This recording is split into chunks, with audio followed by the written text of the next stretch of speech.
हम सब के नेता राहुल गांधी जी स्टेज पर तशरीफ ला चुके हैं। न तेरा है न मेरा है ये हिंदुस्तान सबका है, नहीं समझी गई ये बात तो नुकसान सबका है। जो इसमें मिल गई नदियां वो दिखलाई नहीं देती, महासागर बनाने में मगर एहसान सबका है। बेल्लारी और उसके आसपास कि मौजूद लाखों की आवाम यहां पर आदरणीय राहुल गांधी जी भारत को जोड़ने की मुहिम लेकर के कन्याकुमारी से अपने साथ हजारों लाखों की तादाद में लोगों को लेकर के निकले हैं और ये यात्रा शहर शहर गली गली गांव गांव होती हुई कर्नाटक के बेल्लारी शहर में है। मैं आपसे बात करने के लिए आया था, लेकिन तब तक हमारे नेताजी राहुल गांधी जी आ चुके हैं। मैं अपनी वाणी को विराम देता हूं और बस इतना कह रहा हूं कि राहुल गांधी जी की जो ये मुहिम है, इस मुहिम के लिए हिंदुस्तान का एक एक शख्स राहुल गांधी जी के साथ खड़ा है। और कर्नाटक की आवाम, मैं आपसे ये कहना चाहता हूं कि भारतीय जनता पार्टी की सरकार ने, चाहे वो यहां हो या दिल्ली में बैठी हो, पिछले कुछ सालों में इस देश को महंगाई और नफरत के अलावा कुछ भी नहीं दिया है। जब भी आप उनसे सवाल करते हैं कि पेट्रोल और डीजल जो 60 रुपए का था वो 100 रुपए का क्यों हो गया, तब वो आपसे कहते हैं कि हिंदू मुसलमान के झगड़े में उलझ जाओ। जब आप सवाल करते हैं कि 400 रुपए का गैस सिलेंडर 1000 के पार क्यों हो गया, तब वो आपसे कहते हैं कि नहीं, हिंदू मुसलमान पर बहस करो। जब आप उनसे पूछते हैं कि हंगर इंडेक्स में भारत 107वें नंबर पे कैसे आ गया, तब वो कहते हैं कि आप हिंदू मुसलमान में उलझ जाओ। इस तमाम जाल को तोड़ने के लिए, इस तमाम साजिश को तोड़ने के लिए राहुल गांधी जी निकले हैं और हम पूरे हिंदुस्तान की आवाम की तरफ से राहुल जी को सलाम करते हैं, राहुल जी की शख्सियत को सलाम करते हैं। जो बीड़ा उन्होंने उठाया है, मैं उस दिन यात्रा में साथ चल रहा था तो किसी पत्रकार ने मुझसे कहा कि आप चल रहे हैं तो आपको कैसा महसूस हो रहा है, तो मैंने एक ही बात कही कि मैं महात्मा गांधी के दौर में पैदा हुआ होता तो शायद मैं उनके साथ चल रहा होता, लेकिन मैं इस दौर के गांधी के साथ पैदा हुआ हूं तो मैं अपने दौर के गांधी के साथ चल रहा हूं। और मुझे ऐसा लग रहा है कि मैं एक ऐसी मुहिम में चल रहा हूं कि आने वाली नस्लें जब पूछेंगी कि जब मुल्क में नफरतों की आग लगी थी, महंगाई आसमान को छू रही थी, दिल्ली की गद्दी पर बैठा हुआ हाकिम बात करने को तैयार नहीं था, ऐसे में आप क्या कर रहे थे, तब मैं फख्र से कह सकूंगा, गर्व से कह सकूंगा कि मैं अपने नेता राहुल गांधी जी के कदम से कदम मिला करके कन्याकुमारी से कश्मीर तक अपने पांव के छालों की परवाह किए बिना जा रहा था और भारत को जोड़ने की कोशिश कर रहा था। मैं एक बार फिर से राहुल जी को सलाम करता हूं और मैं जानता हूं कि चाहे बारिश हो या आंधी, नहीं रुकेगा राहुल गांधी। राहुल जी आगे जाएंगे और हम सब उनके साथ खड़े हैं और कर्नाटक से लेकर के दिल्ली तक ये जो नफरत वाली हुकूमतें हैं इन्हें रख देंगे। कर्नाटक में नफरत का नाटक अब और नहीं चलेगा। मैं आदरणीय राहुल जी का एक बार फिर से बहुत बहुत स्वागत करता हूं। धन्यवाद। नमस्कार साथियों, हम सब की ओर से एक ऐसी शख्सियत जिसने बीड़ा उठाया है देश में बेरोजगारी, महंगाई, नफरत और भ्रष्टाचार से लड़ने का, राहुल गांधी जी का इस मंच से मैं स्वागत करता हूं। और आप भी हाथ उठाकर, तालियां बजाकर, तालियों की गड़गड़ाहट से राहुल जी का स्वागत करिए। सबसे पहले वंदे मातरम, जिसके बगैर कोई कार्यक्रम संभव नहीं। मैं हमारी टीम को कहूंगा और आप भी अपने अपने स्थान पर कुछ मिनटों के लिए खड़े हो जाइए।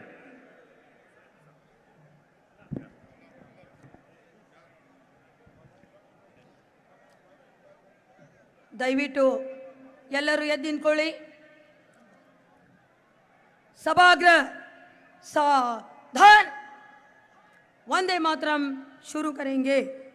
वंदे मातरम, वंदे मातरम, सुजलाम सुफलाम मलयज शीतलाम सस्य श्यामलाम मातरम, वंदे मातरम।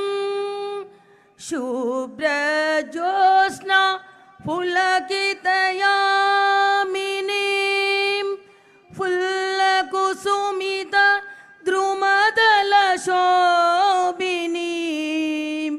सुहासिनीं सुमधुरभासिनीं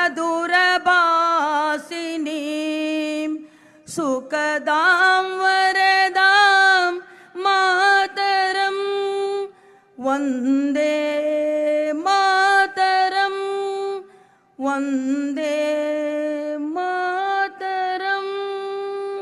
धन्यवाद। सेवा दल के हमारे साथियों का शुक्रिया। और अब हमारे साथी नागेंद्र आगे का कार्यक्रम चलाएंगे। नागेंद्र भाई।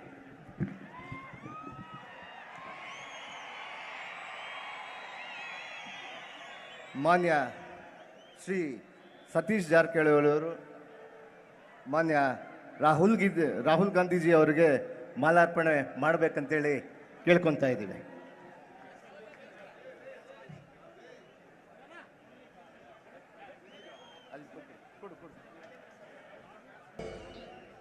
ಶ್ರೀ ಇ ತುಕಾರಾಮ್ ಅವರು, ಮಾನ್ಯ ಅಶೋಕ್ ಗೆಹ್ಲೋಟ್ ಅವರು ಮಾನ್ಯ ಮುಖ್ಯಮಂತ್ರಿ ರಾಜಸ್ಥಾನ ಅವರಿಗೆ ಮಾಲಾರ್ಪಣೆ ಮಾಡಬೇಕಂತೇಳಿ ಕೇಳ್ಕೊತಾ ಇದ್ದೀವಿ.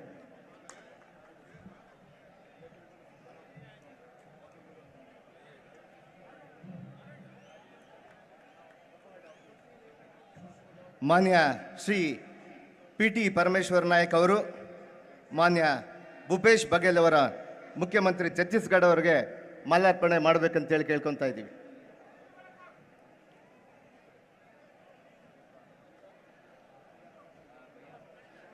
ಮಾನ್ಯ ಶ್ರೀ ಜೆ.ಎನ್. ಗಣೇಶ್ ಅವರು ಮಾನ್ಯ ವೇಣುಗೋಪಾಲ್ ಜಿ ಅವರಿಗೆ ಮಾಲಾರ್ಪಣೆ ಮಾಡಬೇಕಂತೇಳಿ ಕೇಳ್ಕೊತಾ ಇದ್ದೀವಿ.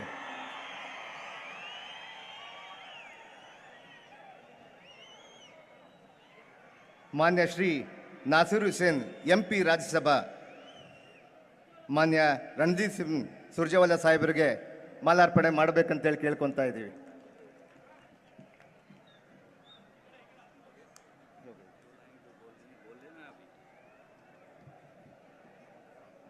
ಈಗೆಲ್ಲ ಕೂಡ ಈ ಒಂದು ಐತಿಹಾಸಿಕವಾದಂಥ ಒಂದು ಪಾದಯಾತ್ರೆ ಮಾಡಿಕೊಂಡು ನಮ್ಮ ಬಳ್ಳಾರಿಯ ಹೆಮ್ಮೆಯ ಜಿಲ್ಲೆಯಲ್ಲಿ ಮಾನ್ಯ ರಾಹುಲ್ ಗಾಂಧೀಜಿಯವರು ಬಂದಿದ್ದಾರೆ. ಅವರಿಗೆ ಸ್ವಾಗತವನ್ನು ಹೇಳಿ, ಈಗಾಗಲೇ ಕೂಡ ನಮ್ಮ ನೆಚ್ಚಿನ ನಾಯಕರು ಕನ್ಯಾಕುಮಾರಿಯಿಂದ ಕಾಶ್ಮೀರದವರೆಗೆ ಐತಿಹಾಸಿಕ ಪಾದಯಾತ್ರೆ ಕೈಗೊಂಡಿರುವ ಚಾರಿತ್ರಿಕ ನಾಯಕ ಶ್ರೀ ರಾಹುಲ್ ಗಾಂಧಿಯವರೇ, KPCC ಅಧ್ಯಕ್ಷರಾದ ಶ್ರೀ DK ಶಿವಕುಮಾರ್ ಅವರೇ, ಮಾನ್ಯ ವಿಪಕ್ಷ ನಾಯಕರಾದ ಶ್ರೀ ಸಿದ್ದರಾಮಯ್ಯ ಸರ್ ಅವರೇ,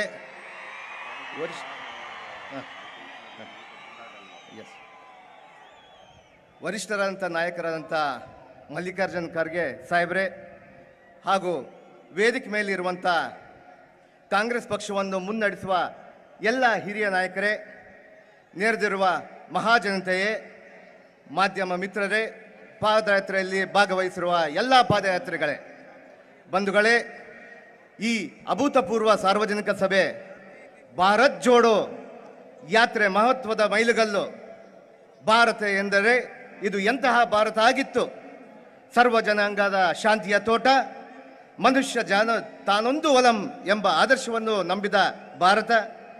ಸಾರೇ ಜಹಾಂ ಸೆ ಅಚ್ಚಾ ಹಿಂದೂಸ್ತಾನ್ ಹಮಾರ, ಹಮ್ ಬುಲ್ಬುಲೆ ಇಸ್ಕಿ ಏ ಗುಲ್ಸಿತಾ ಹಮಾರ ಎಂದು ನಾವೆಲ್ಲ ಹಾಡಿನಲ್ಲಿದ ಭಾರತ.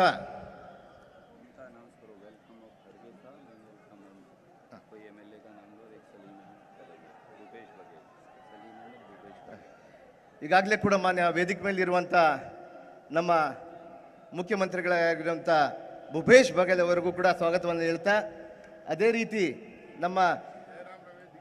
ನಮ್ಮ ಸಲೀಂ ಅಹಮದ್ ಸಾಹೇಬ್ರಿಗೂ ಅವ್ರಿಗೂ ಕೂಡ ನಾವು ಸ್ವಾಗತವನ್ನು ಹೇಳ್ತಾ ಇದ್ದೀವಿ. ಈಗಾಗಲೇ ಕೂಡ ಈ ಒಂದು ವೇದಿಕೆ ಮೇಲೆ ದಿಗ್ವಿಜಯ್ ಸಿಂಗ್ ಸಾಹೇಬರಿಗೆ ಅವರು ಕೂಡ ವೇದಿಕೆ ಮೇಲೆ ಆಸೀನರಾಗಿದ್ದಾರೆ. ಅದೇ ರೀತಿಯಾಗಿ ಜಯರಾಮ್ ರಮೇಶ್ ಅವರು ಕೂಡ ವೇದಿಕೆ ಮೇಲೆ ಆಸೀನರಾಗಿದ್ದಾರೆ. ಇವರೆಲ್ಲರೂ ಕೂಡ ಸ್ವಾಗತವನ್ನು ಹೇಳ್ತಾ, ಇವತ್ತು ಮನುಜ ಮತ ವಿಶ್ವಪಥ ಎಂಬ ವಿಶ್ವಮಾನವ ಸಂದೇಶದ, ಅದೇ ರೀತಿಯಾಗಿ ಈ ಒಂದು ವೇದಿಕೆಗೆ ಆಗಮಿಸಿರುವಂಥ ನಮ್ಮ MP ಸಾಹೇಬರಾದಂಥ DK ಸುರೇಶ್ ಸಾಹೇಬರಿಗೂ ಕೂಡ ನಾವು ವೇದಿಕೆಯಿಂದ ಸ್ವಾಗತವನ್ನು ಮಾಡ್ತಾ ಇದ್ದೀವಿ.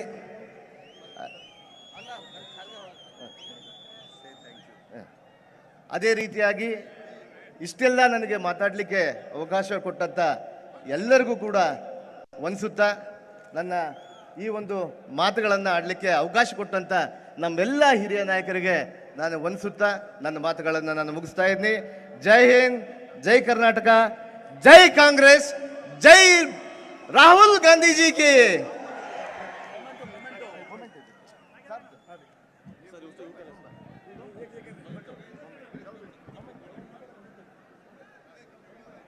नागेंद्र जी जो बेल्लारी से विधायक हैं, वो एक यादगार चिन्ह राहुल जी को देंगे और फिर कार्यक्रम की हम शुरुआत करेंगे।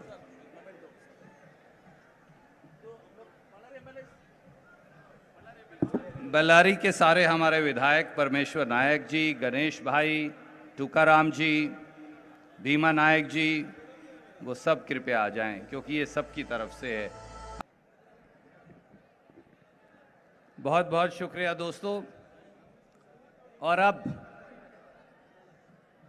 कर्नाटका प्रदेश कांग्रेस कमेटी के चेयरमैन, कैंपेन कमेटी, पूर्व मंत्री हमारे साथी श्री MB पाटिल जी से मैं अनुरोध करूंगा कि वो अपने स्वागत भाषण से कार्यक्रम की औपचारिक शुरुआत करेंगे। MB पाटिल जी।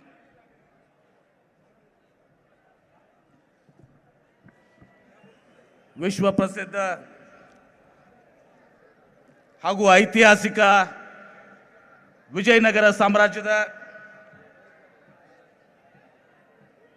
ಐತಿಹಾಸಿಕ ಬಳ್ಳಾರಿ ನಗರದಲ್ಲಿ ಭಾರತ್ ಜೋಡೋ ಯಾತ್ರೆಯ, ಭಾರತ್ ಐಕ್ಯತೆಯ ಯಾತ್ರೆಯ ಕರ್ನಾಟಕದಲ್ಲಿ ಏಕೈಕ ಸಾರ್ವಜನಿಕ ಸಭೆಯನ್ನು ಹಮ್ಮಿಕೊಂಡಿದ್ದು,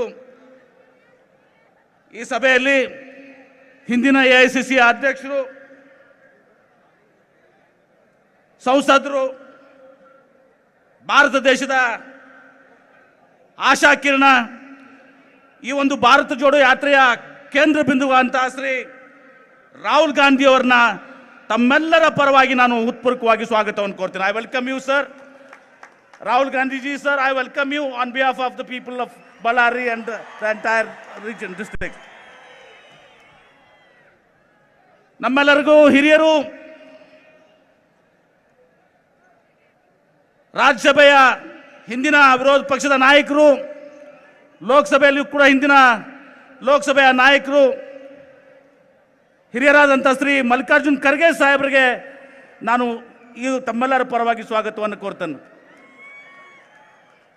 AICCಯ ಪ್ರಧಾನ ಕಾರ್ಯದರ್ಶಿಗಳಾದ ಶ್ರೀ ಕೇಶವ ವೇಣುಗೋಪಾಲ್ ಸಾಹೇಬರಿಗೆ ನಾನು ತಮ್ಮೆಲ್ಲರ ಪರವಾಗಿ ಸ್ವಾಗತವನ್ನು ಕೋರ್ತೇನೆ. AICCಯ ಪ್ರಧಾನ ಕಾರ್ಯದರ್ಶಿ ಅಂತ ಶ್ರೀ ರಣದೀಪ್ ಸಿಂಗ್ ಸುರ್ಜೇವಾಲಾ ಅವರಿಗೂ ಕೂಡ ನಾನು ಸ್ವಾಗತವನ್ನು ಕೋರ್ತೇನೆ. ರಾಜಸ್ಥಾನದ ಮುಖ್ಯಮಂತ್ರಿಗಳಂತ ಶ್ರೀ ಅಶೋಕ್ ಗೆಹ್ಲೋಟ್ ಸಾಹೇಬರ ಪರವಾಗಿ ಹೃತ್ಪೂರ್ವಕವಾಗಿ ಸ್ವಾಗತ ಕೋರ್ತೇನೆ. Sir, I welcome you sir, Ashok Gehlot ji, I welcome you.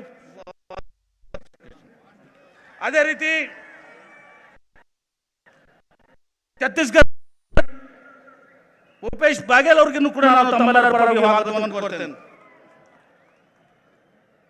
KPCCಯ ಮಾಜಿ ಮಧ್ಯಪ್ರದೇಶದ ಮುಖ್ಯಮಂತ್ರಿಗಳು, AICCಯ ಹಿರಿಯ ನಾಯಕರು, ಈ ಭಾರತ್ ಜೋಡೋ ಉಸ್ತುವಾರಿ ಹೊಂದ್ಕೊಂಡಿರುವಂತಹ ಶ್ರೀ ದಿಗ್ವಿಜಯ್ ಸಿಂಗ್ ಸಾಹೇಬ್ರಿಗೂ ನಾನು ಹೃತ್ಪೂರ್ವಕವಾಗಿ ಸ್ವಾಗತವನ್ನು ಕೋರ್ತೇನೆ. KPCC ಅಧ್ಯಕ್ಷರಂತ ಶ್ರೀ DK ಶಿವಕುಮಾರ್ಗೂ ಕೂಡ ಈಗ ಸ್ವಾಗತ ಕೋರ್ತೇನೆ. ಮಾಜಿ ಮುಖ್ಯಮಂತ್ರಿಗಳು ಹಾಗೂ ಹಾಲಿ ವಿರೋಧ ಪಕ್ಷದ ನಾಯಕರಂತ ಸನ್ಮಾನ್ಯ ಶ್ರೀ ಸಿದ್ದರಾಮಯ್ಯ ಸಾಹೇಬರಿಗೂ ಕೂಡ ಸ್ವಾಗತವನ್ನು ಕೋರ್ತೇನೆ. ಈ ಭಾರತ್ ಜೋಡೋ ಯಾತ್ರೆಯ ಸಂಚಾಲಕರು ಆದಂತಹ ಶ್ರೀ ರಾಜ್ಯಸಭಾ ಸದಸ್ಯರು ಆದಂತಹ ಶ್ರೀ ಜಯರಾಮ್ ರಮೇಶ್ ಅವರಿಗೂ ಕೂಡ ಸ್ವಾಗತವನ್ನು ಕೋರ್ತೇನೆ. ವಿಧಾನ ಪರಿಷತ್ನಲ್ಲಿ ವಿರೋಧ ಪಕ್ಷದ ನಾಯಕರಂತ ಶ್ರೀ BK ಹರಿಪ್ರಸಾದ್ ಅವರಿಗೂ ಕೂಡ ಸ್ವಾಗತವನ್ನು ಕೋರ್ತೇನೆ. ಮಾಜಿ ಮುಖ್ಯಗಂತ ವೀರಪ್ಪ ಮೊಯ್ಲಿ ಅವರಿಗೂ ಕೂಡ ಸ್ವಾಗತವನ್ನು ಕೋರಿ ವೇದಿಕೆ ಮೇಲಿದಂತ ಎಲ್ಲ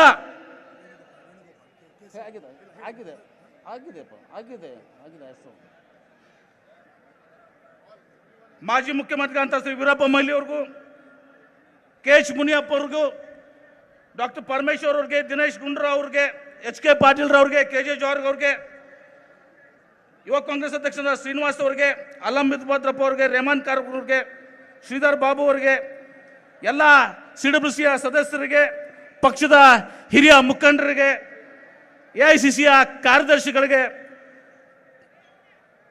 KPCCಯ ಕಾರ್ಯಾಧ್ಯಕ್ಷರುಗಳಿಗೆ, ಮಾಜಿ ಸಚಿವರುಗಳಿಗೆ, ಸಂಸತ್ ಸದಸ್ಯರಿಗೆ, ಶಾಸಕರು, ವಿಧಾನ ಪರಿಷತ್ ಸದಸ್ಯರು, ಮಾಜಿ ಶಾಸಕರು, ಮಾಜಿ ವಿಧಾನ ಪರಿಷತ್ ಸದಸ್ಯರು, ಜಿಲ್ಲಾ ಕಾಂಗ್ರೆಸ್ ಕಮಿಟಿಯ ಎಲ್ಲ ಅಧ್ಯಕ್ಷರುಗಳು ಮತ್ತು ಪದಾಧಿಕಾರಿಗಳಿಗೆ ಮತ್ತು KPCCಯ ಎಲ್ಲ ಪದಾಧಿಕಾರಿಗಳಿಗೆ, ಈ ಐತಿಹಾಸಿಕ ಸಮಾವೇಶದಲ್ಲಿ ಭಾಗಿರುವಂತಹ ಎಲ್ಲ ಪಕ್ಷದ ಕಾರ್ಯಕರ್ತರಿಗೂ, ಎಲ್ಲ ಹಿರಿಯರಿಗೆ, ತಾಯಂದಿರಿಗೆ, ಸಹೋದರ ಸಹೋದರರಿಗೆ, ಯುವಕ ಮಿತ್ರರಿಗೆ ಮತ್ತು ಮಾಧ್ಯಮದ ಎಲ್ಲ ಮಿತ್ರರಿಗೆ ಈ ಒಂದು ಐತಿಹಾಸಿಕ ಭಾರತ್ ಜೋಡೋ ಯಾತ್ರೆಗೆ ಸ್ವತಃ ಕೂಡ ನಾನು ಸ್ವಾಗತವನ್ನು ಕೋರ್ತೇನೆ.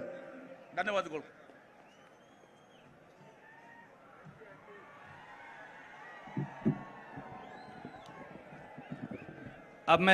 अब मैं बुलाना चाहूंगा इस मंच से छत्तीसगढ़ के हमारे आदरणीय मुख्यमंत्री, जिन्होंने गरीब और किसान के लिए एक नई क्रांति का सूत्रपात किया, श्री राहुल गांधी, श्रीमती सोनिया गांधी जी के सपनों को, कांग्रेस पार्टी के वचनों को साकार कर, आदरणीय भूपेश बघेल जी।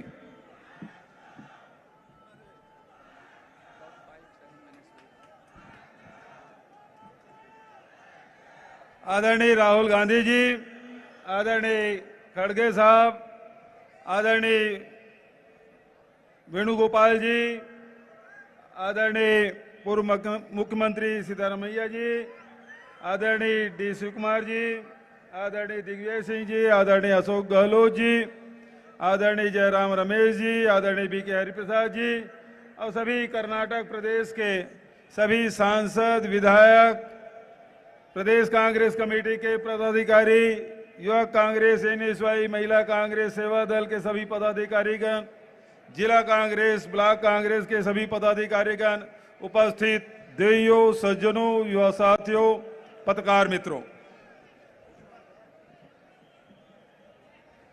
मेरे साथ नारा लगाएंगे? जोड़ो जोड़ो। पीछे से आवाज नहीं आ रही है। जोड़ो जोड़ो राहुल गांधी, राहुल गांधी। आदरणीय साथियों, 3500 किलोमीटर की यात्रा में 1000 किलोमीटर पूरा हो चुका है। 1 महीने और 2 सप्ताह करीब होने जा रहा है। इस दौरान तेज धूप भी निकला, खूब बारिश भी,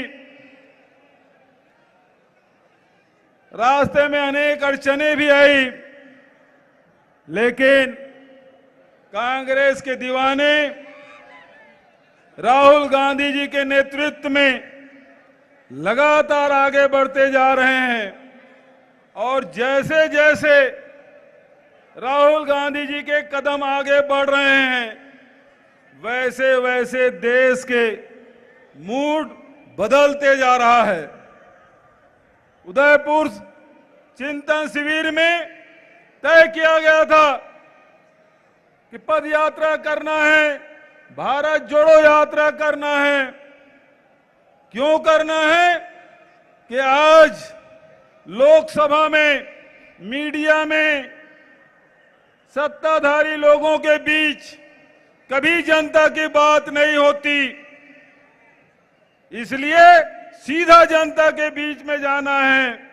चाहे वो महंगाई का मुद्दा हो, चाहे बेरोजगारी का मुद्दा, चाहे समाज में विभिन्न जातियों धर्मों के बीच में राजनीतिक लाभ लेने के लिए जो खाई पैदा किया जा रहा है, उसे पाटने के लिए ये पद यात्रा बहुत जरूरी है। और आदरणीय साथियों, इस देश का इतिहास है, जब जब समाज में, देश में ऐसी परिस्थिति हुई, अनेक लोगों ने पद यात्रा की है।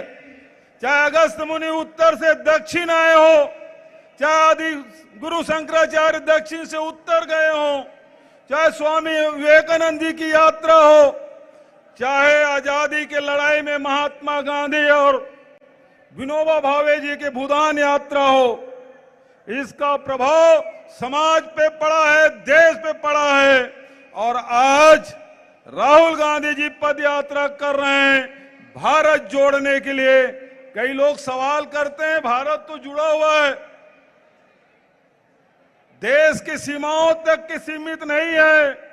नेहरू जी ने कहा था, इस देश के असंख्य लोग जो यहां निवास करते हैं वही भारत माता है, और उसी को जोड़ने के लिए राहुल गांधी जी निकले हैं। एक एक व्यक्ति को सम्मान सहित जीने का अधिकार मिलना चाहिए, चाहे वो किसान हो, मजदूर हो, नौजवान हो, चाहे माताएं हो या बेटियां हो, सबको यह अधिकार मिले। और यही कारण है कि राहुल जी बिना थके बिना रुके लगातार चल रहे हैं। मैं बहुत ज्यादा देर नहीं रहना चाहता, लेकिन एक दो बात आपसे छत्तीसगढ़ के बारे में कहना चाहता हूं।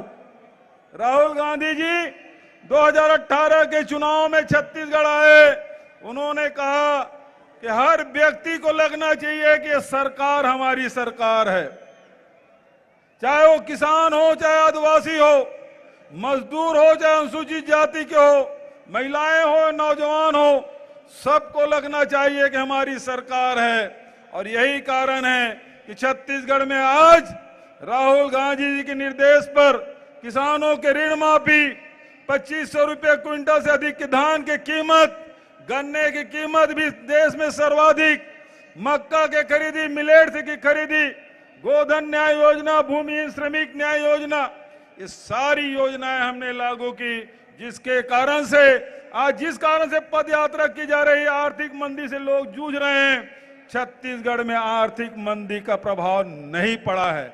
चाहे वो जीएसटी कितना बढ़े, चाहे लॉकडाउन हो, चाहे वो नोटबंदी हो, थोड़ी सी परेशानी जरूर हुई, लेकिन आर्थिक रूप से जो व्यवस्था, जो निर्देश राहुल गांधी जी ने जो किया था, आज छत्तीसगढ़ में फलीभूत है। आज व्यापार व्यवसाय फल फूल रहा है, आम जनता के जेब में पैसा है, आर्थिक रूप से हो, सामाजिक रूप से हो, चाहे शैक्षणिक हो, सभी क्षेत्र में हम आगे बढ़ रहे हैं। मैं बहुत ज्यादा देर आपके और राहुल जी के बीच में नहीं रहते हुए, आप सब ने जिस प्रकार से राहुल जी का साथ दिया है, पूरा देश देख रहा है, लोग बेचैनी से इंतजार कर रहे हैं कि हमारे प्रदेश में कब आएंगे।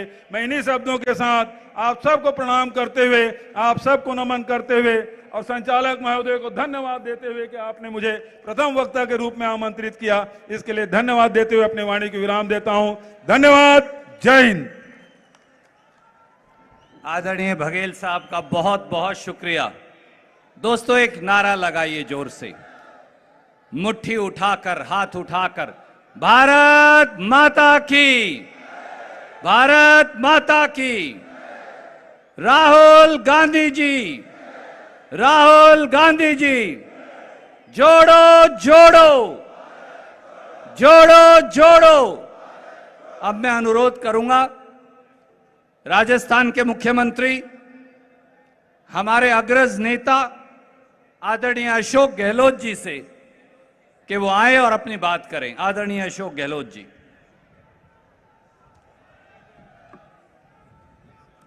हमारे महबूब नेता आदरणीय राहुल गांधी जी, आदरणीय मल्लिकार्जुन खड़गे साहब, केसी वेणुगोपाल जी, भूपेश बघेल जी, रणदीप सुरजेवाला जी, दिग्विजय सिंह जी, डीके शिव कुमार जी, आदरणीय सिद्धरमैया जी, जयराम रमेश जी, वीरप्पा मोदी जी, नासिर हुसैन साहब, बीके हरिप्रसाद जी, बीवी श्रीनिवास जी, नीता डिसूजा जी, सम्मानित मंच उपस्थित बुजुर्गों, भाई और बहनों, नौजवान साथियों,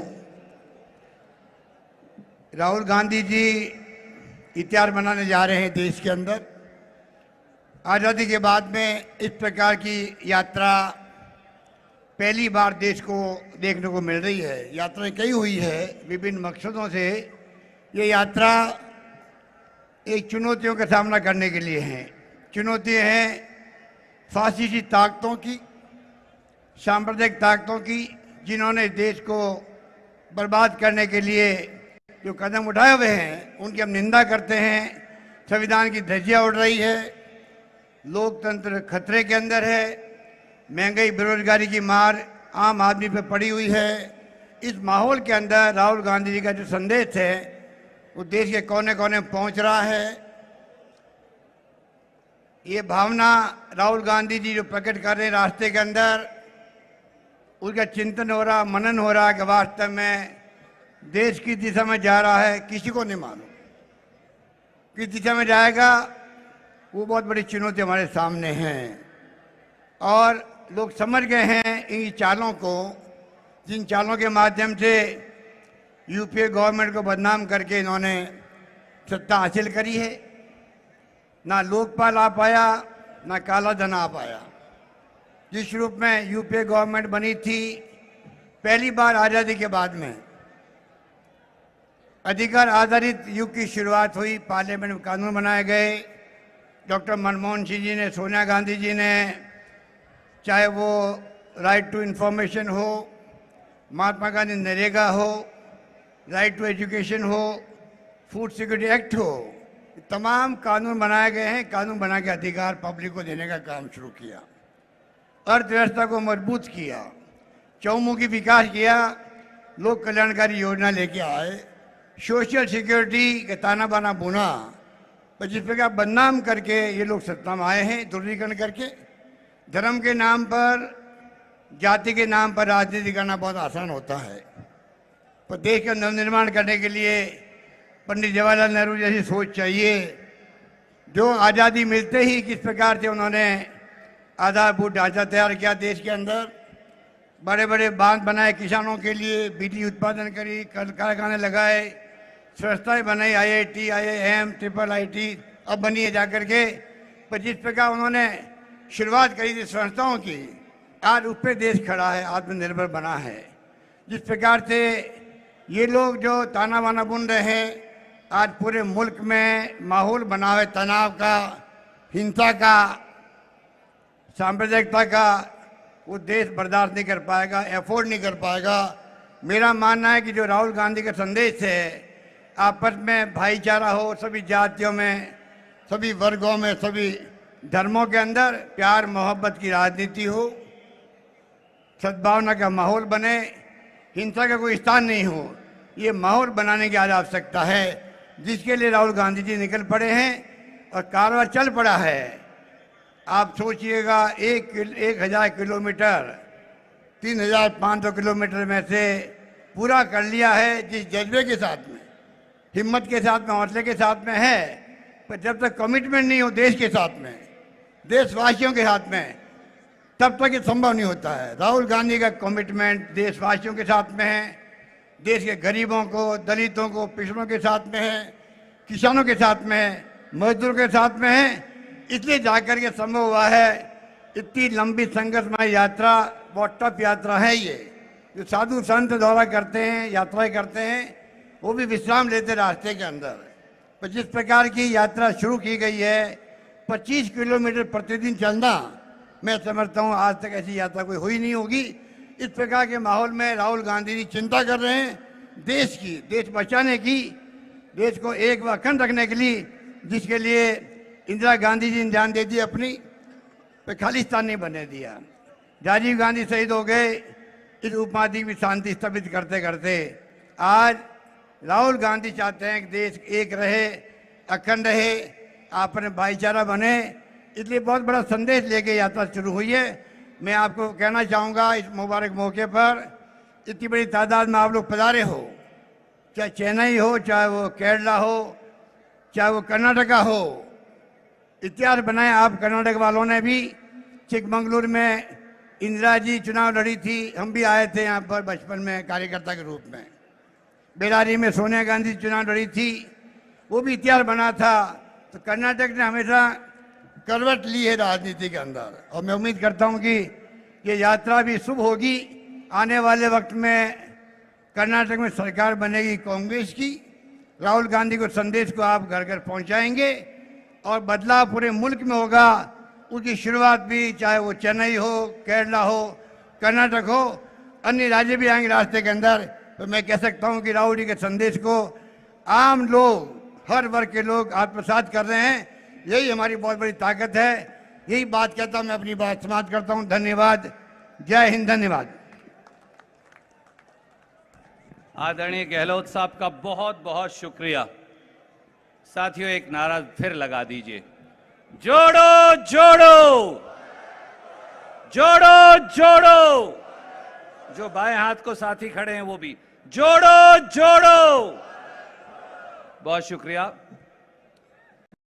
सीने के टूटी हुई कश्ती का हुनर देख रहे हैं, साहिल पे खड़े लोग इधर देख रहे हैं, तुम पांव के छालों को फकत देख रहे हो, हम और भी आगे का सफर देख रहे हैं। इन्हीं शब्दों के साथ कल्याण कर्नाटका के और कर्नाटक और देश के अग्रज नेता, हम सब के प्यारे, जिन्होंने एक लंबी लड़ाई इस इलाके के लिए लड़ी, जो देश के विपक्ष के नेता हैं, आदरणीय मल्लिकार्जुन खड़गे जी को मैं अनुरोध करूंगा कि वो आए और अपनी बात करें। आदरणीय खड़गे साहब।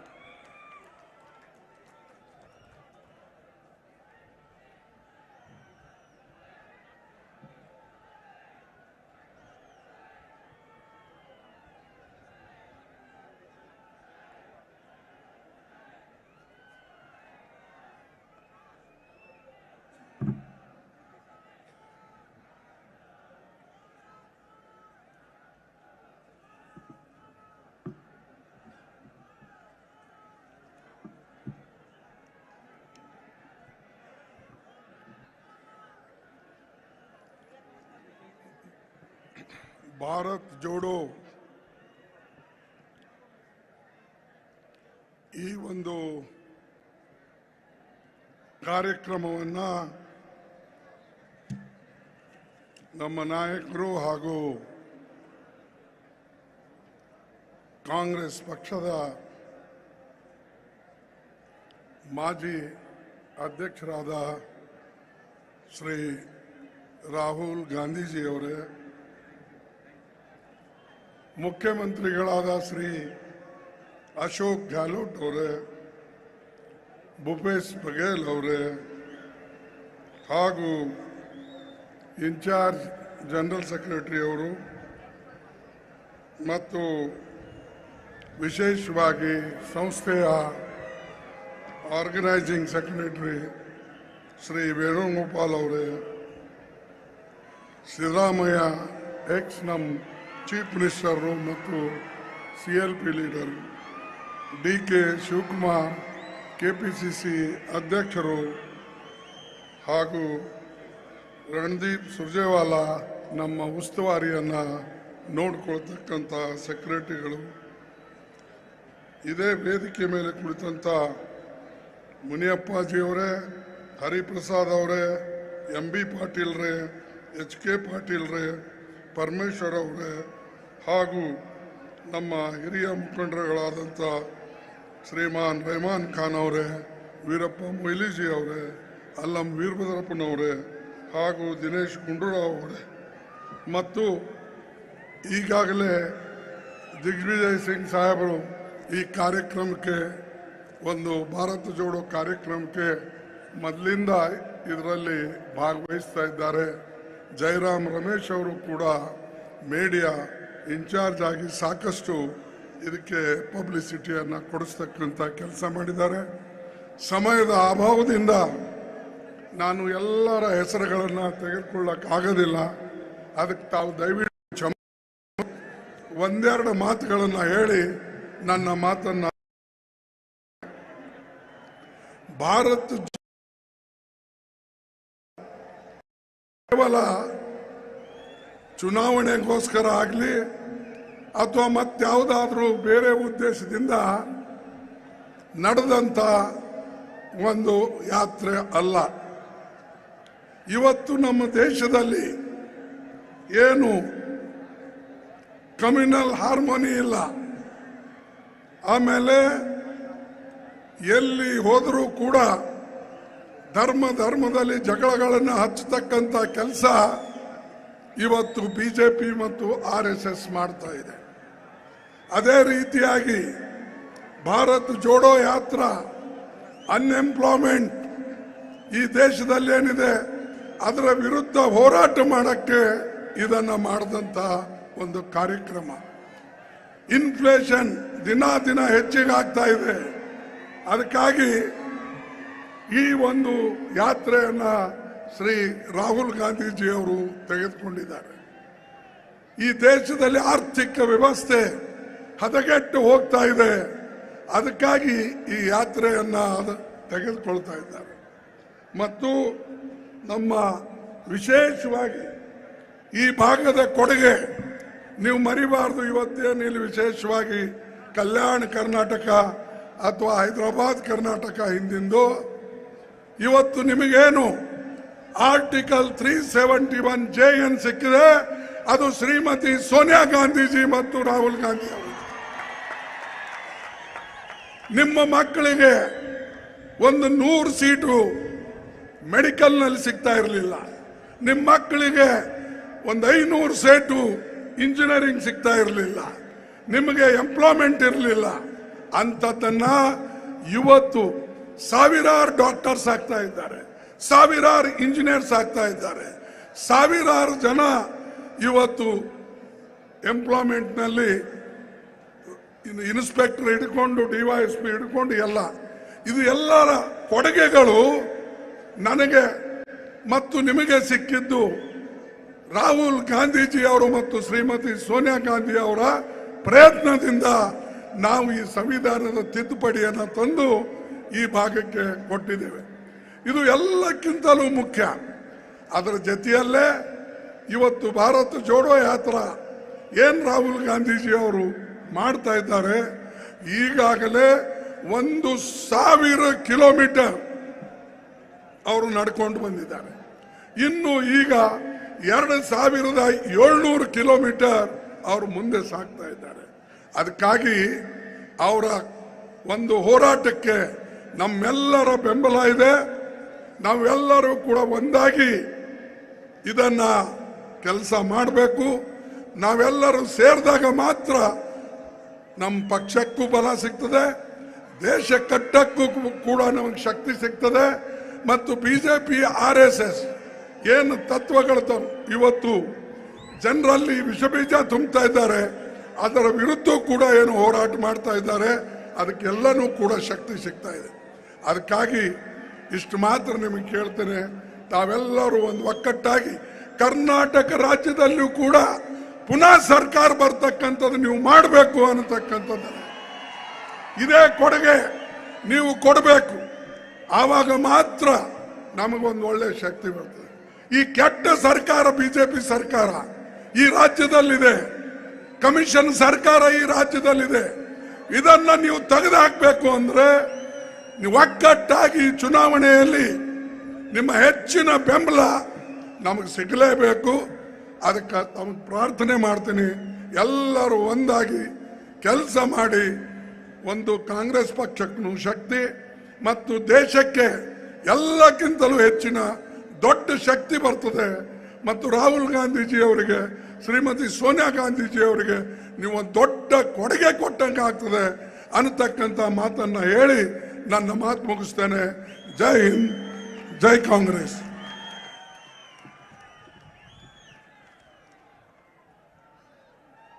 आदरणीय खड़गे साहब का बहुत बहुत शुक्रिया।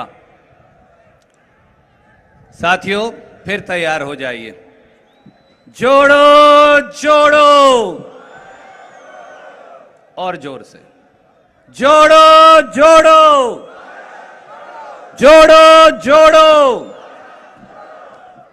वो किसी दोस्त ने कहा है ना कि मोहब्बत भाईचारे के दीवाने दिन ही लौटा दो। मोहब्बत भाईचारे के दीवाने दिन ही लौटा दो। वो सस्ती दाल सब्जी गैस सिलेंडर के सुहाने दिन ही लौटा दो। वो अच्छे दिन तो हम दो हमारे दो को मुबारक हो। वो अच्छे दिन तो हम दो हमारे दो को मुबारक हो। हमें ऐसा करो साहेब पुराने दिन ही लौटा दो। और वो शख्स वो शख्स जिसने लंबे समय तक सरकार और संगठन दोनों की सेवा की, वो शख्स जिसका पूरे देश के संगठन के लोग लोहा मानते हैं, वो शख्स जो रात के 2 बजे तक सोता नहीं, क्योंकि उसके दिल में कांग्रेस पार्टी को आगे बढ़ाने की लगन, दर्द और इच्छा है। आपके प्यारे, मैं अनुरोध करूंगा श्री DK शिव कुमार जी से कि वो आएं और अपनी बात रखें।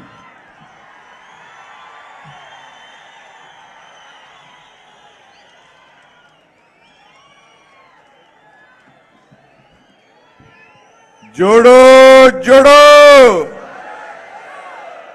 जोड़ो जोड़ो ಕಾಶ್ಮೀರವರೆಗೂ ಕೇಳಬೇಕು.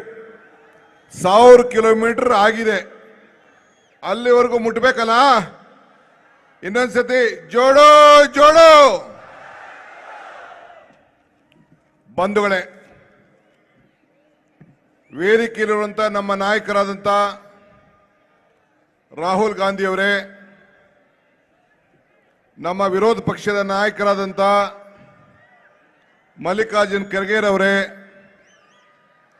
ಕರ್ನಾಟಕ ರಾಜ್ಯದ ವಿರೋಧ ಪಕ್ಷದ ನಾಯಕರಾದಂತ ಸಿದ್ದರಾಮಯ್ಯ ಅವರೇ,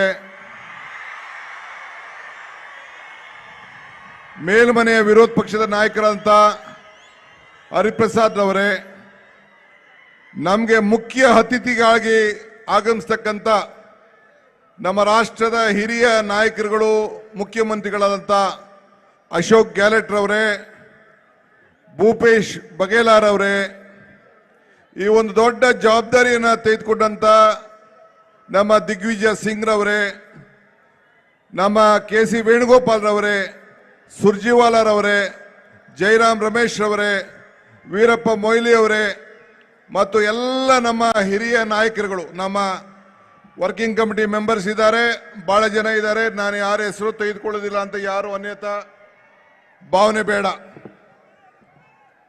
ಇಂದು ನಾನು ಯಾವಾಗಲೂ ಒಂದು ಮಾತು ಹೇಳ್ತಾ ಇರ್ತೀನಿ, ಕಾಂಗ್ರೆಸ್ ಶಕ್ತಿ ಈ ದೇಶದ ಶಕ್ತಿ, ಕಾಂಗ್ರೆಸ್ ಇತಿಹಾಸ ಈ ದೇಶದ ಇತಿಹಾಸ. ಈ ಕಾಂಗ್ರೆಸ್ ಪಕ್ಷ ಇತಿಹಾಸ ಯಾವ ರೀತಿ ಮಾಡ್ತಾ ಇದೆ ಅನ್ನೋದಕ್ಕೆ ಇವತ್ತು ನೀವೆಲ್ಲ ಆಗ್ತಾ ಇರುವಂತ ಹೆಜ್ಜೆ ಸಾಕ್ಷಿ.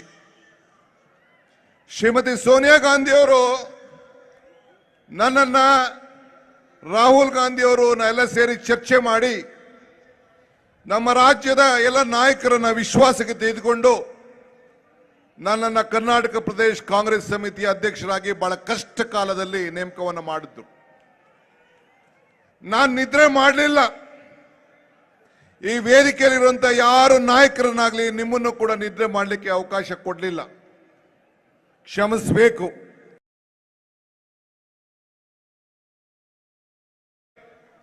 ಕರ್ನಾಟಕ ರಾಜ್ಯವನ್ನು ನೋಡ್ತಾ ಇದೆ.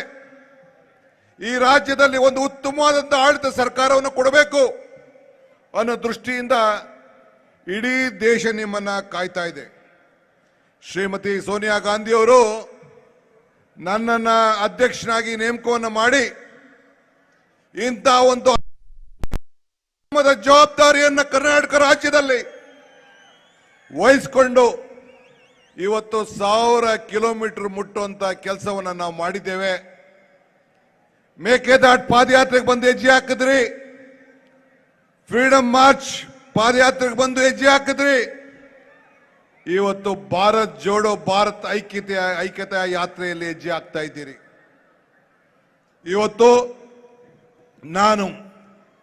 ನನಗೆ ಈ ಕಳೆದ 2 ವರ್ಷದಿಂದ ಸಹಕಾರ ಮಾಡಿದಂತ ಎಲ್ಲ ನಮ್ಮ ನಾಯಕರುಗಳಿಗೆ, ಕಾರ್ಯಕರ್ತರಿಗೆ, ಬೆಂಬಲವಾಗಿ ನಿಂತ ಎಲ್ಲ ನನ್ನ ಬಂಧು ಭಗಿನಿಯರಿಗೆ, ನನ್ನ ತಾಯಂದಿರಿಗೆ, ಯುವಕರಿಗೆ, ಮಹಿಳೆಯರಿಗೆ, ಸೋದರ ಸೋದರಿಯರಿಗೆ, ವಿದ್ಯಾರ್ಥಿಗಳಿಗೆ, ಮಾಧ್ಯಮದವರೆಗೂ ಸೇರಿಸಿ ನನ್ನ ಸಾಕ್ಷಾಂಗ ನಮಸ್ಕಾರಗಳನ್ನ ಈ ಸಂದರ್ಭದಲ್ಲಿ ಅರ್ಪಿಸಲಿಕ್ಕೆ ನಾನು ಬಯಸ್ತಾ ಇದ್ದೇನೆ.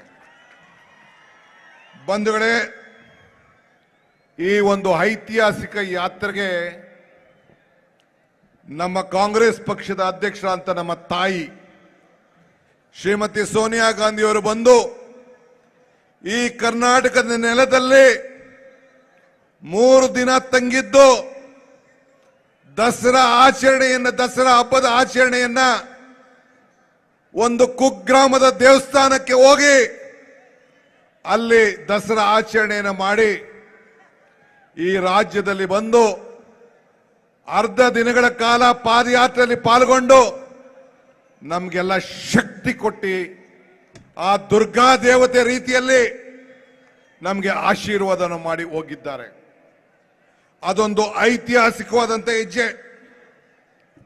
ಜನರ ದುಃಖವನ್ನ ದೂರ ಮಾಡುವಂತ ದುರ್ಗಾ ದೇವಿಯ ರೀತಿಯಲ್ಲಿ ಆ ತಾಯಿ ನಮಗೆ ಆಶೀರ್ವಾದನ ಮಾಡಿ ಹೋಗಿದ್ದಾರೆ. ಇವತ್ತು ನಡೀತಾ ಇದೆ.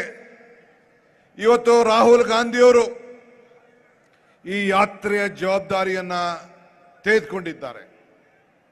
ಸೋನಿಯಾ ಗಾಂಧಿಯವರ ಮುಖಂಡತ್ವದಲ್ಲಿ ನಾವು ಉದಯಪುರ್ನಲ್ಲಿ ಈ ಗೋಷ್ಠಿಯನ್ನು ನಾವು ಮಾಡಿದೋ. ಎಂಥ ಗಳಿಗೆ, ಬುದ್ಧ ಬಸವನು ಮನೆ ಬಿಟ್ಟ ಗಳಿಗೆಯಲ್ಲಿ, ಯೇಸು ಕ್ರಿಸ್ತನು ಶಿಲುಬೆಗೇರಿದ ಗಳಿಗೆಯಲ್ಲಿ, ಪೈಗಂಬರ್ ದಿವ್ಯವಾಣಿದ ಕೇಳಿದ ಗಳಿಗೆಯಲ್ಲಿ, ಭೀಮಾಬಾಯಿರವರು ಬಾಬಾ ಸಾಹೇಬ್ ಅಂಬೇಡ್ಕರ್ ಅವರಿಗೆ ಜನ್ಮ ಕೊಟ್ಟಂತ ಗಳಿಗೆಯಲ್ಲಿ, ಮಹಾತ್ಮ ಗಾಂಧೀಜಿಯವರು ಕಾಂಗ್ರೆಸ್ನ ನಾಯಕತ್ವ ವಹಿಸಿದ ಗಳಿಗೆಯಲ್ಲಿ, ಶ್ರೀಮತಿ ಸೋನಿಯಾ ಗಾಂಧಿಯವರು ಈ ದೇಶದ ಪ್ರಧಾನಮಂತ್ರಿ ಸ್ಥಾನ ತ್ಯಾಗ ಮಾಡಿ ಮನಮೋಹನ್ ಸಿಂಗ್ ಅವರಿಗೆ ವಹಿಸಿದ ಗಳಿಗೆಯಲ್ಲಿ ಈ ಯಾತ್ರೆ ಇವತ್ತು ಪ್ರಾರಂಭ ಆಗಿದೆ. ಎಷ್ಟು ಯಶಸ್ಸು, ಎಂಥ ಸಂಭ್ರಮ.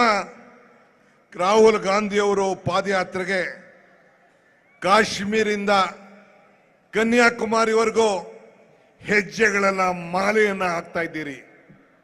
ನಮ್ಮ ರಾಜ್ಯದ ಪಾಲಿಗೆ ಇದೊಂದು ಸುವರ್ಣ ಅವಕಾಶ.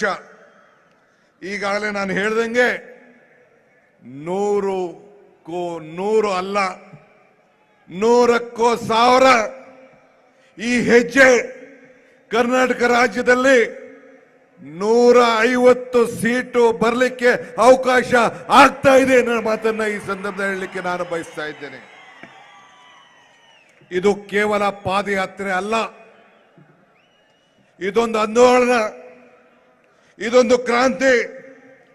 ರಾಹುಲ್ ಗಾಂಧಿಯವರು ಪ್ರಧಾನಮಂತ್ರಿ ಆಗಲಿಕ್ಕೆ ಈ ಪಾದಯಾತ್ರೆ ಅಲ್ಲ, ಮಲ್ಲಿಕಾರ್ಜುನ್ ಖರ್ಗೆ ಅವರು ಮುಖ್ಯಮಂತ್ರಿ ಆಗಲಿಕ್ಕೆ ಈ ಪಾದಯಾತ್ರೆ ಅಲ್ಲ, ಸಿದ್ದರಾಮಯ್ಯನವರು ಮುಖ್ಯಮಂತ್ರಿ ಆಗಲಿಕ್ಕೆ ಪಾದಯಾತ್ರೆ ಅಲ್ಲ, ಈ ಡಿ ಕೆ ಶಿವಕುಮಾರ್ ಮುಖ್ಯಮಂತ್ರಿ ಆಗಲಿಕ್ಕೆ ಪಾದಯಾತ್ರೆ ಅಲ್ಲ. ಇದು ಜನರ ನೋವು, ದುಃಖ, ದುಮಾನಗಳನ್ನ ನಿವಾರಣೆ ಮಾಡಲಿಕ್ಕೆ, ಈ ದೇಶವನ್ನ ಒಗ್ಗೂಡಲಿಕ್ಕೆ, ಈ ದೇಶದಲ್ಲಿ ಶಾಂತಿಯ ತೋಟ ನಿರ್ಮಾಣ ಮಾಡಲಿಕ್ಕೆ ಇದನ್ನ ತಾವೆಲ್ಲ ಗಮನದಲ್ಲಿ ಇಟ್ಕೊಂಡಿರಬೇಕು. ನಿಮ್ಮ ಹೆಜ್ಜೆ ಈ ದೇಶಕ್ಕೊಂದು ಕೊಡುಗೆ. ನಿಮ್ಮ ಹೆಜ್ಜೆ ನಿಮ್ಮ ಜೀವನದ ಬದುಕಿನಲ್ಲಿ ಒಂದು ದೊಡ್ಡ ಐತಿಹಾಸಿಕವಾದಂತ ನೆಮ್ಮದಿಯಾದಂತ ಬದುಕನ್ನ ಕೊಡ್ಲಿಕ್ಕೆ ನೀವೆಲ್ಲ ಕಾರಣಕರ್ತರಾಗಿದ್ದೀರಿ. ಆದ್ರಿಂದ ಈ ಹೆಜ್ಜೆ ರೈತರ ಬದುಕು, ಉದ್ಯೋಗದ ಸೃಷ್ಟಿ, ಬೆಲೆ ಏರಿಕೆಯ ನಾಶ, ನಮ್ಮನ್ನೆಲ್ಲ ಶಾಂತಿ ಮೂಡಿಸಲು ಇವತ್ತು ಪ್ರಾರಂಭ ಮಾಡಿದೆ. ಬಡವರ ಕಣ್ಣೀರನ್ನು ಒರೆಸಲು ಈ ಹೆಜ್ಜೆ ಇವತ್ತು ರಾಹುಲ್ ಗಾಂಧಿ ಅವರ ಮುಖಂಡತ್ವದಲ್ಲಿ ನೀವೆಲ್ಲ ಆಗ್ತಾ ಇದ್ದೀರಿ. ಕುವೆಂಪುರವರ ಶಾಂತಿಯ ತೋಟ ಮಾತು ನಾವೆಲ್ಲ ಇಲ್ಲಿ ಸ್ಮರಿಸ್ಕೊಳ್ಳೋದೇ ಒಂದು ದೊಡ್ಡ ಭಾಗ್ಯ. ನನಗೆ ಈ ಅವಕಾಶ, ನಾನು ಯಾವಾಗಲೂ ಒಂದು ಮಾತು ಹೇಳ್ತಾ ಇದ್ದೇನೆ, ಒಂದು ಪುರಂದರದಾಸರು ಒಂದು ಮಾತು, ಇದು ಭಾಗ್ಯ ಇದು ಭಾಗ್ಯ ಇದು ಭಾಗ್ಯವಯ್ಯ, ಪದುಮನಾಭನ ಪಾದ ಭಜನೆ ಪರಮ ಸುಖವಯ್ಯ ಅಂತೇಳಿ. ಹಂಗೆ ನಾನು ಅಧ್ಯಕ್ಷನಾಗಿರುವಂತ ಕಾಲದಲ್ಲಿ ಇಂಥ ಒಂದು ಪವಿತ್ರವಾದಂತ ಭಾಗ್ಯ, ಈ ಕಾರ್ಯಕ್ರಮವನ್ನು ನಡೆಸುವಂತ ಭಾಗ್ಯ ನನಗೆ ಸಿಕ್ತಲ್ಲ. ಇದು ನನ್ನ ಭಾಗ್ಯ, ನನ್ನ ಭಾಗ್ಯ, ನನ್ನ ಭಾಗ್ಯ ಅಂತೇಳಿ ನಾನು ಭಾವಿಸಿದ್ದೇನೆ. ಬಂಧುಗಳೇ, ಬಸವಣ್ಣವರು ನಿರ್ಮಾಣ ಮಾಡಿದಂತ ಇದೊಂದು ದೊಡ್ಡ ಸಂದೇಶ. ನುಡಿದಂತೆ ನಡಿಬೇಕು, ಕೊಟ್ಟ ಮಾತನ್ನ ಉಳಿಸ್ಕೊಳ್ಬೇಕು. ಇದೇ ರಾಹುಲ್ ಗಾಂಧಿ ಅವರು ನಮಗೆ ಹೇಳ್ಕೊಡ್ತಾರಂತ ಒಂದು ಪಾಠ. ಬಂಧುಗಳೇ, ನಾನು ಈಗಾಗಲೇ ಹೇಳಿದ್ದೇನೆ, ಈ ಭಾರತದ ಪರವಾಗಿ ಈ ಯಾತ್ರೆ ಭಾರತದ ಘನತೆಗಾಗಿ, ಭಾರತದ ಶಾಂತಿಗಾಗಿ, ಮಾನವೀಯತೆಯ ಸಂಭ್ರಮವನ್ನು ಆಚರಣೆಯನ್ನು ಮಾಡಲಿಕ್ಕೆ ನಾವು ಈ ಯಾತ್ರೆಯನ್ನು ನಾವು ಮಾಡ್ತಾ ಇದ್ದೇವೆ. ಇದು ಕ್ವಿಟ್ ಬಿಜೆಪಿ ಮೂವ್ಮೆಂಟ್ ಅನ್ನೋದನ್ನು ನಾವು ಯಾರು ಕೂಡ ಮರಿಬಾರದು. ಬಿಜೆಪಿಯನ್ನು ತೊಲಗಿಸಬೇಕು, ಬಿಜೆಪಿಯನ್ನು ಕಳಿಸಬೇಕು. ಕರ್ನಾಟಕ ರಾಜ್ಯ 2023 ಎಲೆಕ್ಷನ್ ಏನಿದೆ, ಅಲ್ಲಿಂದ ಈ ದೇಶಕ್ಕೆ ಒಂದು ದೊಡ್ಡ ಶಕ್ತಿಯನ್ನು ಕೊಡಬೇಕು. ಇದಕ್ಕೆ ನೀವೆಲ್ಲ ಕಾರಣಭೂತರಾಗಬೇಕು ಅಂತ ಹೇಳಿ ನಿಮ್ಮಲ್ಲಿ ನಾನು ಪ್ರಾರ್ಥನೆ ಮಾಡ್ತಾ ಇದ್ದೇನೆ. ಈ ಪಾದಯಾತ್ರೆ ನಡೆಯುವಾಗ ಒಂದು ದಿನ ಬಿಟ್ಟು ನನಗೆ ಇಡಿಯವರು ಕರೆಸಿದ್ರು, ಅವತ್ತು ಬಿಟ್ಟು ಎಲ್ಲ ದಿನ ಕೂಡ ಹೆಜ್ಜೆ ಹಾಕಿದ್ದೇನೆ. ರಾಹುಲ್ ಗಾಂಧಿ ಅವರು ಸೋಲಿಗರ ಹತ್ರ ಮಾತಾಡಿದ್ರು, ಆಕ್ಸಿಜನ್ ದುರಂತದಲ್ಲಿ ಸತ್ತವರ ಕುಟುಂಬದವ್ರ ಹತ್ರ ಮಾತಾಡಿದ್ರು, ರೈತರ ಹತ್ರ ಮಾತಾಡಿದ್ರು, ನಿರುದ್ಯೋಗಿಗಳ ಹತ್ರ ಮಾತಾಡಿದ್ರು, ಅಂಗನವಾಡಿ ಆಶಾ ಕಾರ್ಯಕರ್ತರು, ಮುನ್ಸಿಪಾಲಿಟಿ ಕೆಲಸ ಮಾಡೋಂಥವ್ರು, ಪರಿಶಿಷ್ಟ ಪಂಗಡದವರು, ಯುವಕರು, ನಿರುದ್ಯೋಗಿಗಳು, ಮಹಿಳೆಯರು, ಪುಟಾಣಿ ಮಕ್ಕಳು ಎಲ್ಲರತ್ರನೂ ಮಾತಾಡಿ ಅವರ ನೋವನ್ನ, ಅವರ ಮುಂದಿನ ಬದುಕನ್ನ, ಅವರ ಕನಸನ್ನ ಮಾತಾಡೋದು. ಒಂದು ವಿಚಾರ ನಿಮ್ಗೆ ಹೇಳಲಿಕ್ಕೆ ನಾನು ಬಯಸ್ತೇನೆ. ಒಬ್ಬ ಮಾಧ್ಯಮ ಮಿತ್ರರನ್ನ ಅವ್ರಿಗೆ ಪರಿಚಯ ಮಾಡಿಕೊಟ್ಟೆ. I introduce a media friend to him. ಆತ ಕೇಳ್ದ, ಈ ಆಸ್ಟ್, ಯಾಕೆ ನಿಮ್ಗೇನು ಅಧಿಕಾರ ನೀವು ವಹಿಸ್ಕೊಳ್ಳಿಲ್ಲ, ನಿಮ್ಮ ತಾಯಿ ಏನು ವಹಿಸ್ಕೊಳ್ಳಿಲ್ಲ, ಯಾವ ಅಧಿಕಾರನೂ ನೀವು ಬಯಸಲಿಲ್ಲ, ಇರೋ ಅಧಿಕಾರನೂ ಬಿಟ್ಬಿಟ್ರಿ, ಯಾಕೆ ಶ್ರಮ ಪಡ್ತಾ ಇದ್ದೀರಿ ಅಂತ ಆತ ಕೇಳ್ದ. ರಾಹುಲ್ ಗಾಂಧಿ ಅವರು, ನಾನು ಪಕ್ಕದಲ್ಲಿ ಇದ್ದೇನೆ, ರಾಹುಲ್ ಗಾಂಧಿ ಅವರು ಹೇಳಿದ್ರು, ನೋಡು, ಹುಟ್ಟುವಾಗ ನಮ್ಮ ಮನೆ ಕುಟುಂಬದವರೆಲ್ಲ ಖುಷಿ ಪಡ್ತಾರೆ, ಆದರೆ ನಮ್ಮ ಬದುಕಿನಲ್ಲಿ, ನಮ್ಮ ಕುಟುಂಬದಲ್ಲಿ ನನ್ನ ತಾತ, ನನ್ನ ಮುತ್ತಜ್ಜ, ನನ್ನ ತಾಯಿ, ನನ್ನ ತಂದೆ ನನಗೆ ಕೊಟ್ಟಿರುವಂತ ಪ್ರೀತಿ, ನಮ್ಮ ಕುಟುಂಬ ಪ್ರೀತಿ ಇದೆಯಲ್ಲ, ಆ ಪ್ರೀತಿಗೆ ಯಾರು ಕೂಡ ನಾವು ಋಣ, ಆ ಪ್ರೀತಿಗೋಸ್ಕರ ಇವತ್ತು ಈ ತ್ಯಾಗವನ್ನು ನಾನು ಮಾಡ್ತಾ ಇದ್ದೇನೆ ಅಂತೇಳಿ ರಾಹುಲ್ ಗಾಂಧಿ ಅವರು ಹೇಳಿದ್ರು. ಅವರ ಸಾಕ್ಷಿ ನಮ್ಮ ನಾಯಕನಿಗೆ ಇಂಥ ಒಂದು ಮನೋಭಾವ, ಒಂದು ದೇಶ ಪ್ರೇಮಿ ರೂಪದಲ್ಲಿ ಕೆಲಸ ನಿಮ್ಗೆ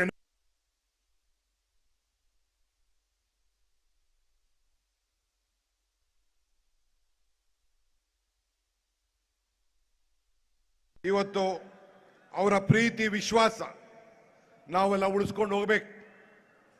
ಇವತ್ತು ಕನಕ ದುರ್ಗಮ್ಮನ ದೇವಿಯ ಸನ್ನಿಧಿಯಲ್ಲಿ ನಾವೆಲ್ಲ ಇದ್ದೇವೆ. ವಿಜಯ ಕರ್ನಾಟಕದ ಸಂದರ್ಭದಲ್ಲಿ ನಾವು ಇದ್ದೇವೆ. ವಿಜಯನಗರದ ಸಾಮ್ರಾಜ್ಯದಲ್ಲಿ ನಾವೆಲ್ಲ ಇದ್ದೇವೆ. ಆ ಸಾಮ್ರಾಜ್ಯ ಕರ್ನಾಟಕ ರಾಜ್ಯದಲ್ಲಿ ಮತ್ತೆ ನಿರ್ಮಾಣ ಆಗಬೇಕು. 40% ಸರ್ಕಾರ ತೆಗಿಬೇಕು. ಈ ದೇಶದಲ್ಲಿ ನೆಮ್ಮದಿಯಾದಂಥ ಆಡಳಿತವನ್ನು ಕೊಡಬೇಕು. ಯುವಕರಿಗೆ ಉದ್ಯೋಗವನ್ನು ಸೃಷ್ಟಿ ಮಾಡಬೇಕು. ಅದಕ್ಕೆ ಇವತ್ತು ನಾವೆಲ್ಲ ಸೇರಿ ಕೆಲಸ ಮಾಡೋಣ. ಇವು ನಮಗೆ ಅಧಿಕಾರ ಮುಖ್ಯ ಅಲ್ಲ. ಹುಟ್ಟುವಾಗ ನಾನು ಆಗಾಗ ಒಂದು ಮಾತು ಹೇಳ್ತಾ ಇರ್ತೇನೆ, ಇದೊಂದು ಇತಿಹಾಸ ಸೃಷ್ಟಿ ಮಾಡಬೇಕು ಅಂತೇಳಿ ಇವತ್ತು ನಮ್ಮ ನಾಯಕರಾದಂಥ ರಾಹುಲ್ ಗಾಂಧಿ ಅವರು ಇವತ್ತು ನಮಗೆ ಒಂದು ಇತಿಹಾಸ, ದೇಶದ ಇತಿಹಾಸ ಯಾವ ಪಾರ್ಟಿಯವರು ಮಾಡೋಕ್ಕಾಗಲಿಲ್ಲ, ಯಾವ ಪಕ್ಷವರು ಮಾಡೋಕ್ಕಾಗಲಿಲ್ಲ, ಯಾವ ನಾಯಕರು ಮಾಡೋಕ್ಕಾಗಲಿಲ್ಲ. ಅಧಿಕಾರ ಇಲ್ಲದೆ, ಅಧಿಕಾರ ತೆಗೆದುಕೊಳ್ಳದೆ ಈ ದೇಶಕ್ಕೋಸ್ಕರ ಮಾಡಿ ನಮಗೆ ನಿಮಗೆ ಒಂದು ಮುನ್ನಡಿಯನ್ನು ಬರೆದಿದ್ದಾರೆ. ಅವರ ವಿಚಾರಧಾರೆಯಲ್ಲಿ ನಾವೆಲ್ಲ ಸೇರಿ ಕೆಲಸ ಮಾಡ್ಕೊಂಡು ಹೋಗೋಣ ಅಂತ ಹೇಳಿ ಈ ಸಂದರ್ಭದಲ್ಲಿ ಹೇಳಿ ತಮಗೆ ಇಂಥ ಒಂದು ದೊಡ್ಡ ಅವಕಾಶವನ್ನು ಮಾಡಿಕೊಟ್ಟಿದ್ದೀರಿ. ವಾಗ್ದಾನ ನಮ್ಮದು, ವಿಶ್ವಾಸ ನಿಮ್ಮದು. ಗ್ಯಾರಂಟಿನಾ? ವಾಗ್ದಾನ ನಮ್ಮದು, ವಿಶ್ವಾಸ ನಿಮ್ಮದು. ನಿಮ್ಮನ್ನ ಸಂಕಷ್ಟವನ್ನ ನಿವಾರಣೆ ಮಾಡುವಂತ ವಾಗ್ದಾನ ನಾವು ಮಾಡಿದ್ದೇವೆ. ಆದ್ರಿಂದ ನಮ್ಮ ನಡೆ ನಮ್ಮ ನುಡಿ ಯಾವಾಗಲೂ ಕೂಡ ಒಂದೇ ಆಗಿರ್ತದೆ. ಮತ್ತೆ ಹೇಳ್ತಾ ಇದ್ದೀನಿ, ನಮ್ಮ ನಡೆ ನಮ್ಮ ನುಡಿ ಯಾವಾಗಲೂ ಒಂದಿರ್ತದೆ. ನುಡಿದಂತೆ ನಡೀತೇವೆ. ನಮಗೆ ಆಶೀರ್ವಾದ ಮಾಡಿ, ವಿಶ್ವಾಸ ಇಡಿ, ನಂಬಿಕೆ ಇಡಿ, ನಿಮ್ಮ ಸೇವೆಯನ್ನು ಮಾಡ್ತೇವೆ, ನಿಮ್ಮ ಋಣವನ್ನು ತೀರಿಸ್ತೇವೆ. ಜೈ ಹಿಂದ್, ಜೈ ಕರ್ನಾಟಕ. ಜೋಡೋ ಜೋಡೋ ಜೋಡೋ ಜೋಡೋ. ಎಲ್ಲರಿಗೂ ನಮಸ್ಕಾರ.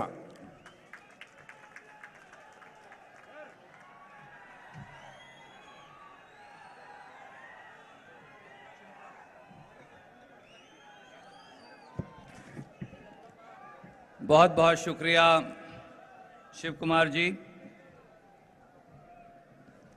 चिराग देख के मेरे मचल रही है हवा, और कई दिनों से बहुत तेज चल रही है हवा। कई आंधी तूफान इस यात्रा में आए, बना रहे थे जो किस्से मेरी तबाही के, उन्हें पता ही नहीं रुख बदल चुकी है हवा। अब मैं अनुरोध करूंगा पूर्व मुख्यमंत्री जो जिनका जमीन से जुड़ाव आप सबको मालूम है, जो हर दिल अजीज हैं, और जिन्होंने कांग्रेस की सरकार के जब वो मुख्यमंत्री थे तो कई ऐसी स्कीम्स चलाई जिनसे जाति से ऊपर उठ के, धर्म से ऊपर उठ के प्रदेश के गरीब को मौका मिला। आदरणीय सिद्धारमैया साहब,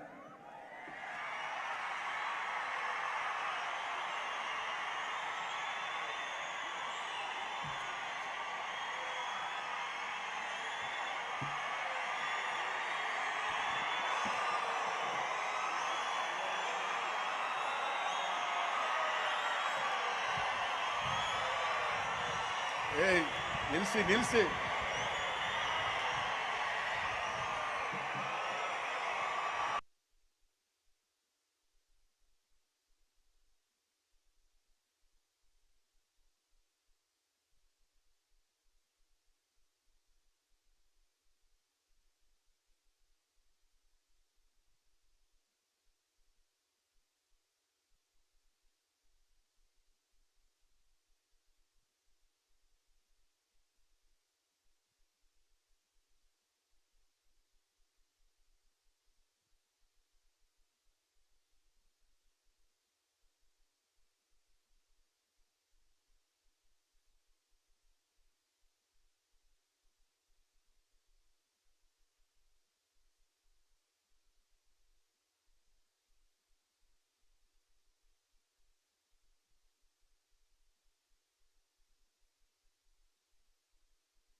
ಮುಖ್ಯಮಂತ್ರಿಗಳಾದಂತ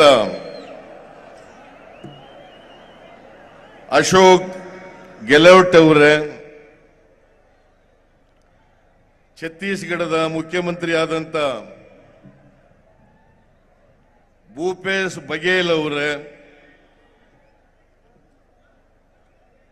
ಮಾಜಿ ಮುಖ್ಯಮಂತ್ರಿಗಳಾದಂತ ಶ್ರೀ ದಿಗ್ವಿಜಯ್ ಸಿಂಗ್ ಅವರೇ,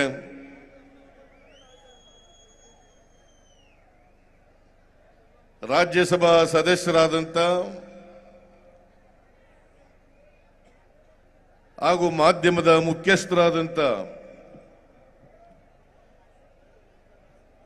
ಶ್ರೀ ಜೈರಾಮ್ ರಮೇಶ್ ಅವರೇ, ಎಐಸಿಸಿ ಪ್ರಧಾನ ಕಾರ್ಯದರ್ಶಿಗಳಾದಂಥ ಶ್ರೀ ವೇಣುಗೋಪಾಲ್ ಅವರೇ, ಶ್ರೀ ಸುರ್ಜೇವಾಲಾ ಅವರೇ, ಪ್ರದೇಶ್ ಕಾಂಗ್ರೆಸ್ ಸಮಿತಿಯ ಅಧ್ಯಕ್ಷರಾದಂಥ ಡಿ.ಕೆ. ಶಿವಕುಮಾರ್ ಅವರೇ, ಮೇಲ್ಮನೆಯಲ್ಲಿ ವಿರೋಧ ಪಕ್ಷದ ನಾಯಕರಾದಂಥ ಶ್ರೀ ಹರಿ ಪ್ರಸಾದ್ ಅವರೇ, ಎಐಸಿಸಿಯ ಎಲ್ಲ ಕಾರ್ಯದರ್ಶಿಗಳೇ, ಪ್ರಚಾರ ಸಮಿತಿಯ ಅಧ್ಯಕ್ಷರಾದಂಥ ಎಂ.ಬಿ. ಪಾಟೀಲ್ ಅವರೇ,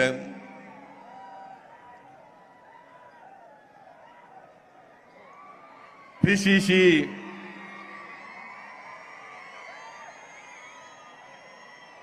ಕಾರ್ಯಾಧ್ಯಕ್ಷರುಗಳ ಎಲ್ಲ ಕಾರ್ಯಾಧ್ಯಕ್ಷರುಗಳೇ, ವೇದಿಕೆ ಮೇಲಿರ್ತಕ್ಕಂಥ ಎಲ್ಲ ಹಿರಿಯ ನಾಯಕರುಗಳೇ, ಶಾಸಕ ಮಿತ್ರರೇ,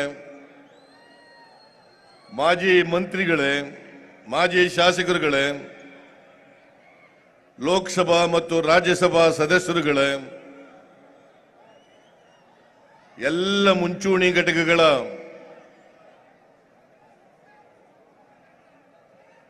ಅಧ್ಯಕ್ಷರುಗಳೇ,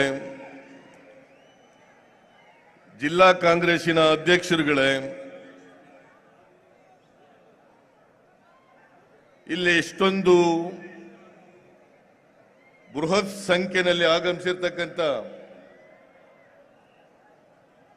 ಎಲ್ಲ ಆತ್ಮೀಯ ಕಾರ್ಯಕರ್ತ ಬಂಧುಗಳೇ, ತಾಯಂದಿರೇ, ಎಲ್ಲ ಯುವಕ ಮಿತ್ರರೇ, ಮಾಧ್ಯಮದ ಎಲ್ಲ ಗೆಳೆಯರು, ನನ್ನ ಭಾಷಣದ ನಂತರ ರಾಹುಲ್ ಗಾಂಧಿ ಅವರು ನಿಮ್ಮನ್ನೆಲ್ಲ ಉದ್ದೇಶಿಸಿ ಭಾಷಣ ಮಾಡ್ತಾರೆ. ನೀವೆಲ್ಲರೂ ಕೂಡ ಶಾಂತವಾಗಿ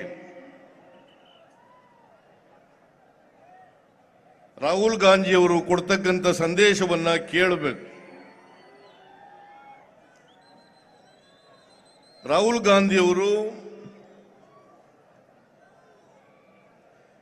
ಈ ಭಾರತ ಯಾತ್ರೆಯನ್ನ ಕೈಗೊಂಡಿರ್ತಕ್ಕಂಥದ್ದು ಮುಂದಿನ ಲೋಕಸಭಾ ಚುನಾವಣೆಯನ್ನ ಗೆಲ್ಲಬೇಕು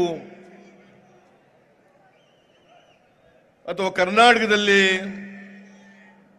ವಿಧಾನಸಭಾ ಚುನಾವಣೆಯನ್ನ ಗೆಲ್ಲಬೇಕು ಅಂತಕ್ಕಂಥ ಉದ್ದೇಶದಿಂದ ಮಾಡ್ತಾ ಇರ್ತಕ್ಕಂಥ ಪಾದಯಾತ್ರೆ ಅಲ್ಲ. ಬಹುಶಃ ಸ್ವತಂತ್ರ ಭಾರತದ ಇತಿಹಾಸದಲ್ಲಿ ಇದು ಒಂದು ಐತಿಹಾಸಿಕವಾದಂತ ಪಾದಯಾತ್ರೆ. ಈ ಹಿಂದೆ ಪಾದಯಾತ್ರೆಗಳು ನಡೆದಿಲ್ಲ ಅಂತಕ್ಕಂಥ ಮಾತುಗಳನ್ನು ಹೇಳಲ್ಲ. ಮಹಾತ್ಮ ಗಾಂಧೀಜಿಯವರು ಪಾದಯಾತ್ರೆ ಮಾಡಿದ್ದಾರೆ, ವಿನೋಬಾ ಭಾವೆಯವರು ಪಾದಯಾತ್ರೆ ಮಾಡಿದ್ದಾರೆ, ಚಂದ್ರಶೇಖರ್ ಅವರು ಪಾದಯಾತ್ರೆಯನ್ನು ಮಾಡಿದ್ದಾರೆ. ಆದರೆ ಏಕಕಾಲದಲ್ಲಿ ಸುಮಾರು 3570 ಕಿಲೋಮೀಟರ್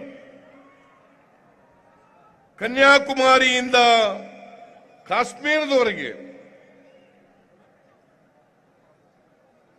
ಇಷ್ಟೊಂದು ಉದ್ದನೆಯ ಪ್ರವಾಸವನ್ನ ಕೈಗೊಂಡಿರ್ತಕ್ಕಂಥದ್ದು ಇದು ಐತಿಹಾಸಿಕವಾದಂಥ ಪಾದಯಾತ್ರೆ ಅಂತಕ್ಕಂಥದನ್ನು ತಾವೆಲ್ಲ ತಿಳ್ಕೋಬೇಕಾಗ್ತದೆ. ಈಗಾಗಲೇ 1000 ಕಿಲೋಮೀಟರ್ ಪಾದಯಾತ್ರೆಯನ್ನ ಅವರು ಮುಗಿಸಿದ್ದಾರೆ. ಇದಾದ ಮೇಲೆ ಆಂಧ್ರ, ಕರ್ನಾಟಕ ಆದ್ಮೇಲೆ ಆಂಧ್ರ, ಆಮೇಲೆ ತೆಲಂಗಾಣ, ಆಮೇಲೆ ಮಹಾರಾಷ್ಟ್ರ, ಹೀಗೆ 12 ರಾಜ್ಯಗಳಲ್ಲಿ 2 ಕೇಂದ್ರಾಡಳಿತ ಪ್ರದೇಶಗಳಲ್ಲಿ ಪಾದಯಾತ್ರೆಯನ್ನ ಮಾಡ್ತಾ ಇದ್ದಾರೆ. ಈ ಪಾದಯಾತ್ರೆಯ ಉದ್ದೇಶವನ್ನ ಅನೇಕ ಬಾರಿ ರಾಹುಲ್ ಗಾಂಧಿ ಅವರು ಸ್ಪಷ್ಟಪಡಿಸಿದ್ದಾರೆ. ಕರ್ನಾಟಕಕ್ಕೆ ಆಗಮಿಸಿದಾಗ ಗುಂಡ್ಲುಪೇಟೆನಲ್ಲೂ ಕೂಡ ಇದರ ಉದ್ದೇಶವನ್ನು ಸ್ಪಷ್ಟಪಡಿಸಿದ್ದಾರೆ.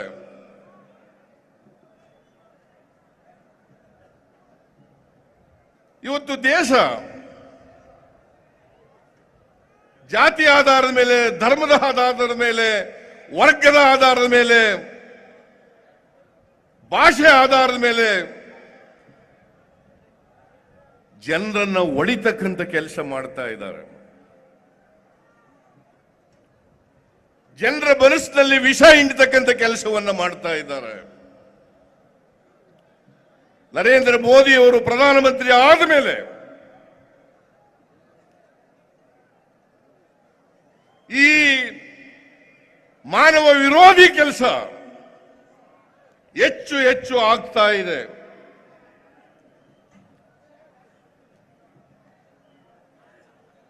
ಎಲ್ಲ ಕಡೆ ದ್ವೇಷದ ರಾಜಕಾರಣ,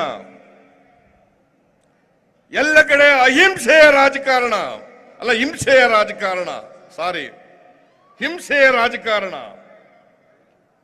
ಜನರು ಇವತ್ತು ಭಯದ ವಾತಾವರಣದಲ್ಲಿ ಬದುಕ್ತಕ್ಕಂಥ ಪರಿಸ್ಥಿತಿ ನಿರ್ಮಾಣ ಆಗಿದೆ. ಹಿಂದುಳಿದವರು, ದಲಿತರು, ಅಲ್ಪಸಂಖ್ಯಾತರು, ಬಡವರು, ರೈತರು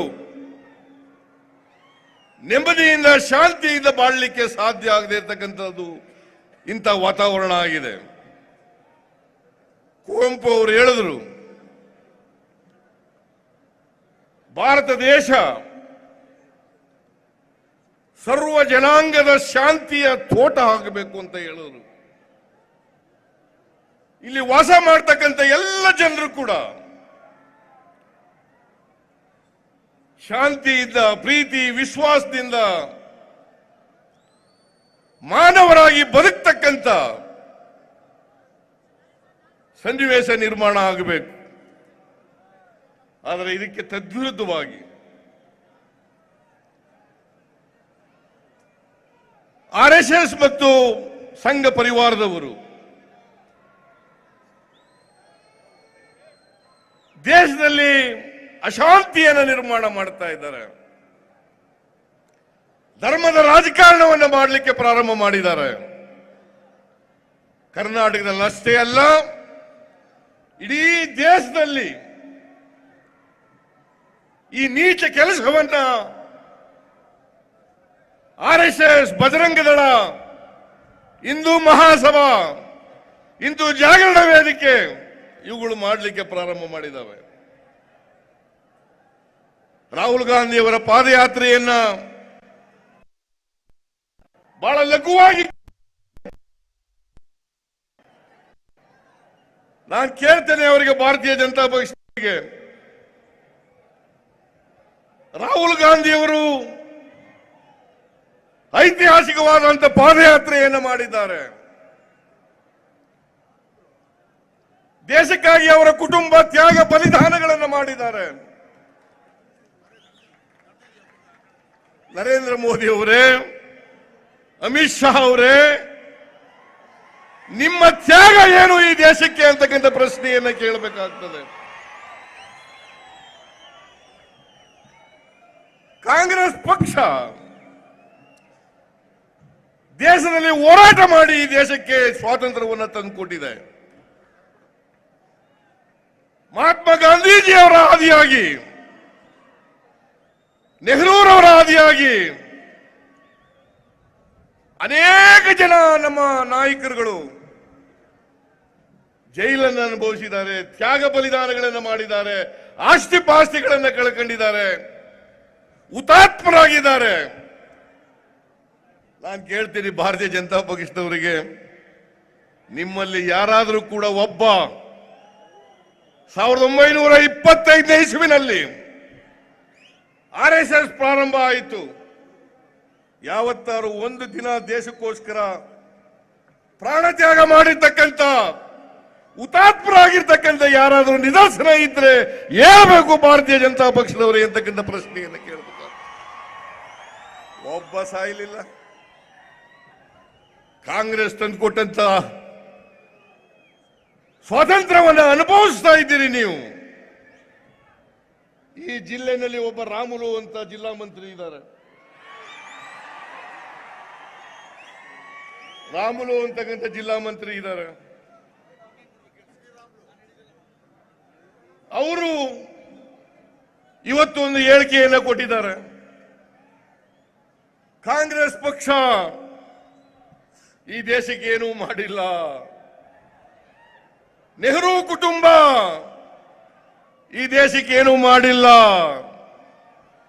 ಶ್ರೀಮತಿ ಇಂದಿರಾ ಗಾಂಧಿ ಏನು ಮಾಡಿಲ್ಲ. ಸೋನಿಯಾ ಗಾಂಧಿ ಏನು ಮಾಡಿಲ್ಲ. ನನಗೆ ಆ ಶ್ರೀರಾಮುಲುಗೆ ಜ್ಞಾಪಿಸಲಿಕ್ಕೆ ಬಯಸ್ತಾ ಇದ್ದೇನೆ. ರಾಮುಲು, ನಿನಗೆ ಇತಿಹಾಸ ಗೊತ್ತಿಲ್ಲ.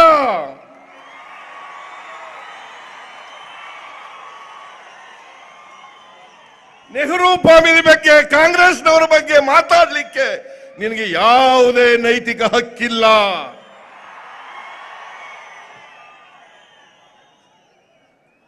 1982ರಲ್ಲಿ ವಿಜಯನಗರ ಉಕ್ಕಿನ ಕಾರ್ಖಾನೆಯನ್ನ ಸ್ಥಾಪನೆ ಮಾಡಿದವರು ಯಾರಪ್ಪ? ರಾಮುಲು. ಇವತ್ತು ಸಾವಿರಾರು ಜನರಿಗೆ ಉದ್ಯೋಗ ಕೊಟ್ಟಿದ್ರೆ, ಊಟ ಕೊಟ್ಟಿದ್ರೆ ಅದಕ್ಕೆ ಶ್ರೀಮತಿ ಇಂದಿರಾ ಗಾಂಧಿ ಅವರು ಕಾರಣ ಅಂತಕ್ಕಂಥದ್ದನ್ನ ಜ್ಞಾಪಕ ಮಾಡ್ಕೋಬೇಕಾಗ್ತದೆ. ಸೋನಿಯಾ ಗಾಂಧಿ ಅವರು ಬಳ್ಳಾರಿಯಿಂದ 1999ನೇ ಇಸ್ವಿನಲ್ಲಿ ಸ್ಪರ್ಧೆ ಮಾಡಿದ್ರು. ಅವರು ಲೋಕಸಭಾ ಸದಸ್ಯರಾದ ಮೇಲೆ ಕೊಡ್ತೀನಿ ವಿದ್ಯುತ್ ಶಕ್ತಿ ಪ್ರಾಜೆಕ್ಟ್ ಅನ್ನ ತಂದವರು ಯಾರು? ರಾಮುಲು. 3,300 ಕೋಟಿ ರೂಪಾಯಿಗಳನ್ನು ತಂದು ಕರ್ನಾಟಕವನ್ನು ಅಭಿವೃದ್ಧಿ ಮಾಡಿದಂತ, ಬಳ್ಳಾರಿಯನ್ನ ಅಭಿವೃದ್ಧಿ ಮಾಡಿದಂತ ನಾಯಕರು ಶ್ರೀಮತಿ ಸೋನಿಯಾ ಗಾಂಧಿ. ನಾನು ಕೇಳ್ತೀನಿ ರಾಮುಲುಗೆ, ನಿಂದೇನಪ್ಪ ಕಾಂಟ್ರಿಬ್ಯೂಷನ್? ಬಿಜೆಪಿ ಅವ್ರದ್ದು ಏನ್ರಿ ಕಾಂಟ್ರಿಬ್ಯೂಷನ್? 8 ವರ್ಷ ಆಯ್ತು ಪ್ರಧಾನಮಂತ್ರಿಯಾಗಿ ನರೇಂದ್ರ ಮೋದಿ ಅವರು. ಬಳ್ಳಾರಿ ಜಿಲ್ಲೆಗೆ 1 ರೂಪಾಯಿ ಕೆಲಸ ಆಗಿದೆ ಅಂತ ಹೇಳಿ ತೋರಿಸಿದ್ರೆ ರಾಮುಲು ಚರ್ಚೆ ಮಾಡಕ್ ತಯಾರಾಗಿದ್ಯಾ? ನಿನ್ನಂತ ಪೆದ್ದನ ಜೊತೆಯಲ್ಲಿ ನಾವು ಯಾರು ಕೂಡ ಚರ್ಚೆ ಮಾಡಲಿಕ್ಕೆ ತಯಾರಿಲ್ಲ.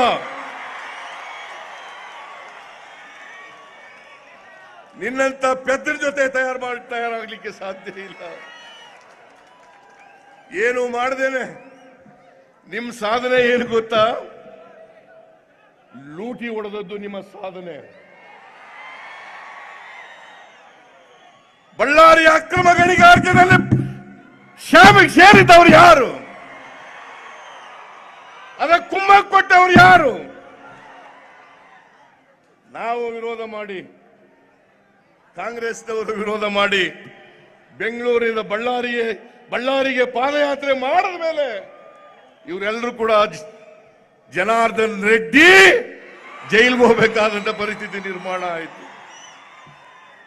ಇವತ್ತು ಕೂಡ ಅನೇಕ ಕ್ರಿಮಿನಲ್ ಮೊಕದ್ದಮೆಗಳನ್ನು ಎದುರಿಸ್ತಾ ಇದ್ದಾರೆ. ನಿಮಗೆ ಯಾವುದೇ ನೈತಿಕತೆ ಇಲ್ಲ ರಾಮುಲು. ಕಾಂಗ್ರೆಸ್ನವರನ್ನ ಪ್ರಶ್ನೆ ಮಾಡಲಿಕ್ಕೆ ನಿಮಗೆ ಯಾವುದೇ ಆಧಾರ ಇಲ್ಲ.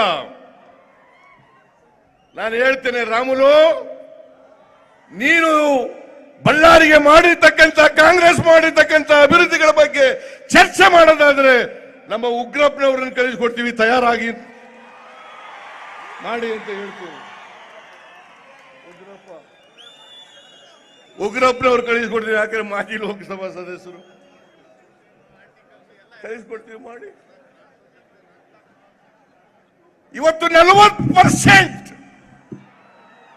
ಕಮಿಷನ್ ಸರ್ಕಾರ ಅಂತ ಹೇಳಿ ಕರೆಯೋದು ಯಾರಿಗೆ? ಬಿಜೆಪಿ ಸರ್ಕಾರಕ್ಕೆ. ಅದು ನಾನು ಹೇಳದ್ದಲ್ಲ.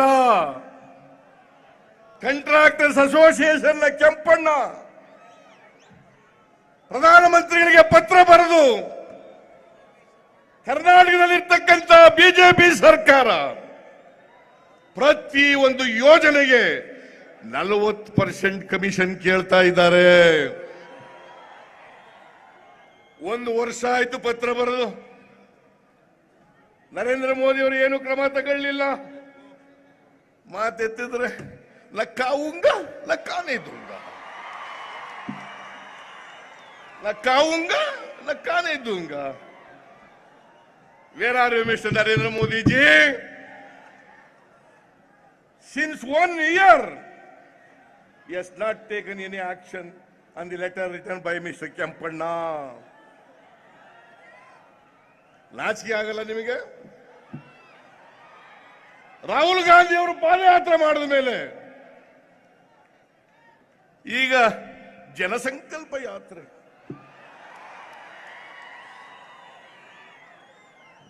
ಜನಸಂಕಲ್ಪ ಯಾತ್ರೆ, ಜನ ಸಂಕಲ್ಪ ಮಾಡಿದ್ದಾರೆ 2023ಕ್ಕೆ ನಿಮ್ಮನ್ನ ಕಿತ್ತೆಸೆದು ಮತ್ತೆ ಕಾಂಗ್ರೆಸ್ ಸರ್ಕಾರವನ್ನ ರಾಹುಲ್ ಗಾಂಧಿ ಅವರ ನಾಯಕತ್ವದಲ್ಲಿ ಮಾಡ್ತೇವೆ ಅಂತ ಮಾತುಗಳು ಹೇಳ್ತಾ ಇದ್ದಾರೆ. ನಾಚಿಕೆ ಆಗಲ್ಲ ನಿಮಗೆ? ಜನ ತೀರ್ಮಾನ ಮಾಡಿದ್ದಾರೆ. ರಾಹುಲ್ ಗಾಂಧಿ ಅವರ ಪಾದಯಾತ್ರೆಗೆ ಸಿಗ್ತಾ ಇರ್ತಕ್ಕಂಥ ಅಭೂತಪೂರ್ವವಾದಂತ ಸ್ಪಂದನೆಗೆ ನಡುಕ ಹುಟ್ಟಿದೆ, ಇವರಿಗೆ ಭಯ ಹುಟ್ಟಿದೆ, ಅಧಿಕಾರ ಹೋಗ್ತದೆ ಅಂತಕ್ಕಂಥ ಹೆದರಿಕೆ ಶುರುವಾಗಿದೆ. ಅದಕ್ಕೆ ಬಾಯಿಗೆ ಬಂದಾಗ ಮಾತಾಡ್ತಾ ಇದ್ದಾರೆ. ನಾವು ನುಡಿದಂತೆ ನಡೆದಿದ್ದು. ರಾಹುಲ್ ಗಾಂಧಿ ಅವರು ನನಗೆ 5 ವರ್ಷ ಮುಖ್ಯಮಂತ್ರಿ ಆಗ್ತಕ್ಕಂಥ ಅವಕಾಶವನ್ನು ಕೊಟ್ಟಿದ್ರು. 5 ವರ್ಷದಲ್ಲಿ ನುಡಿದಂತೆ ನಡೆದಿದ್ದೇವೆ.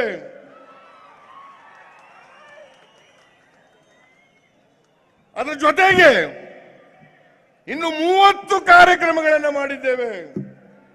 165 ಭರವಸೆಗಳಲ್ಲಿ 158 ಭರವಸೆಗಳನ್ನು ಈಡೇರಿಸಿದ್ದೇವೆ.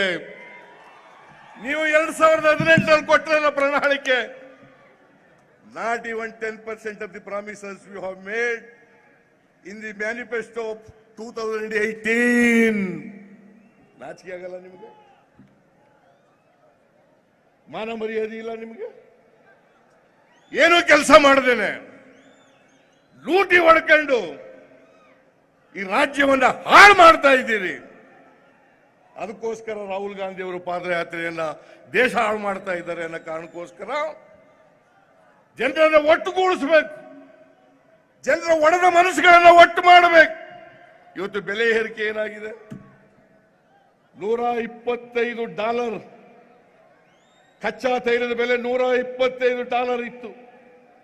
ಅವತ್ತು ಡೀಸೆಲ್ ಬೆಲೆ ₹46, ಪೆಟ್ರೋಲ್ ಬೆಲೆ ₹71 ಮನಮೋಹನ್ ಸಿಂಗ್ ಅವರು ಇರುವಾಗ. ಇವತ್ತೆಷ್ಟಾಗಿದೆ? ₹102 ಪೆಟ್ರೋಲ್, ₹95 ಡೀಸೆಲ್. ಒಂದು ಕಾಲದಲ್ಲಿ 2015-16ರಲ್ಲಿ ಕ್ರೂಡ್ ಆಯಿಲ್ ಬೆಲೆ ₹40, ₹35, ₹50 ಇಳಿದಿತ್ತು. ಬೆಲೆ ಕಡಿಮೆ ಮಾಡಲಿಲ್ಲ. ಇವತ್ತು ಇದರ ಗ್ಯಾಸ್ ಬೆಲೆ ₹414 ಇತ್ತು ಮನಮೋಹನ್ ಸಿಂಗ್ ಅವರಿದ್ದಾಗ. ಟುಡೇ ಇವತ್ತು ₹1050. ಇದನ್ನ ಹೇಳ್ಬೇಕಾ ಬೇಡ ಜನರಿಗೆ? ಇದನ್ನ ತಿಳಿಸ್ಬೇಕಾ ಬೇಡ ನಿಮಗೆ? ಅದಕ್ಕೋಸ್ಕರ ಪಾದಯಾತ್ರೆ. ನರೇಂದ್ರ ಮೋದಿ 2014ರಲ್ಲಿ ಯುವಕರಿಗೆ 2 ಕೋಟಿ ಉದ್ಯೋಗ ಕೊಡ್ತೀನಿ ಪ್ರತಿ ವರ್ಷ.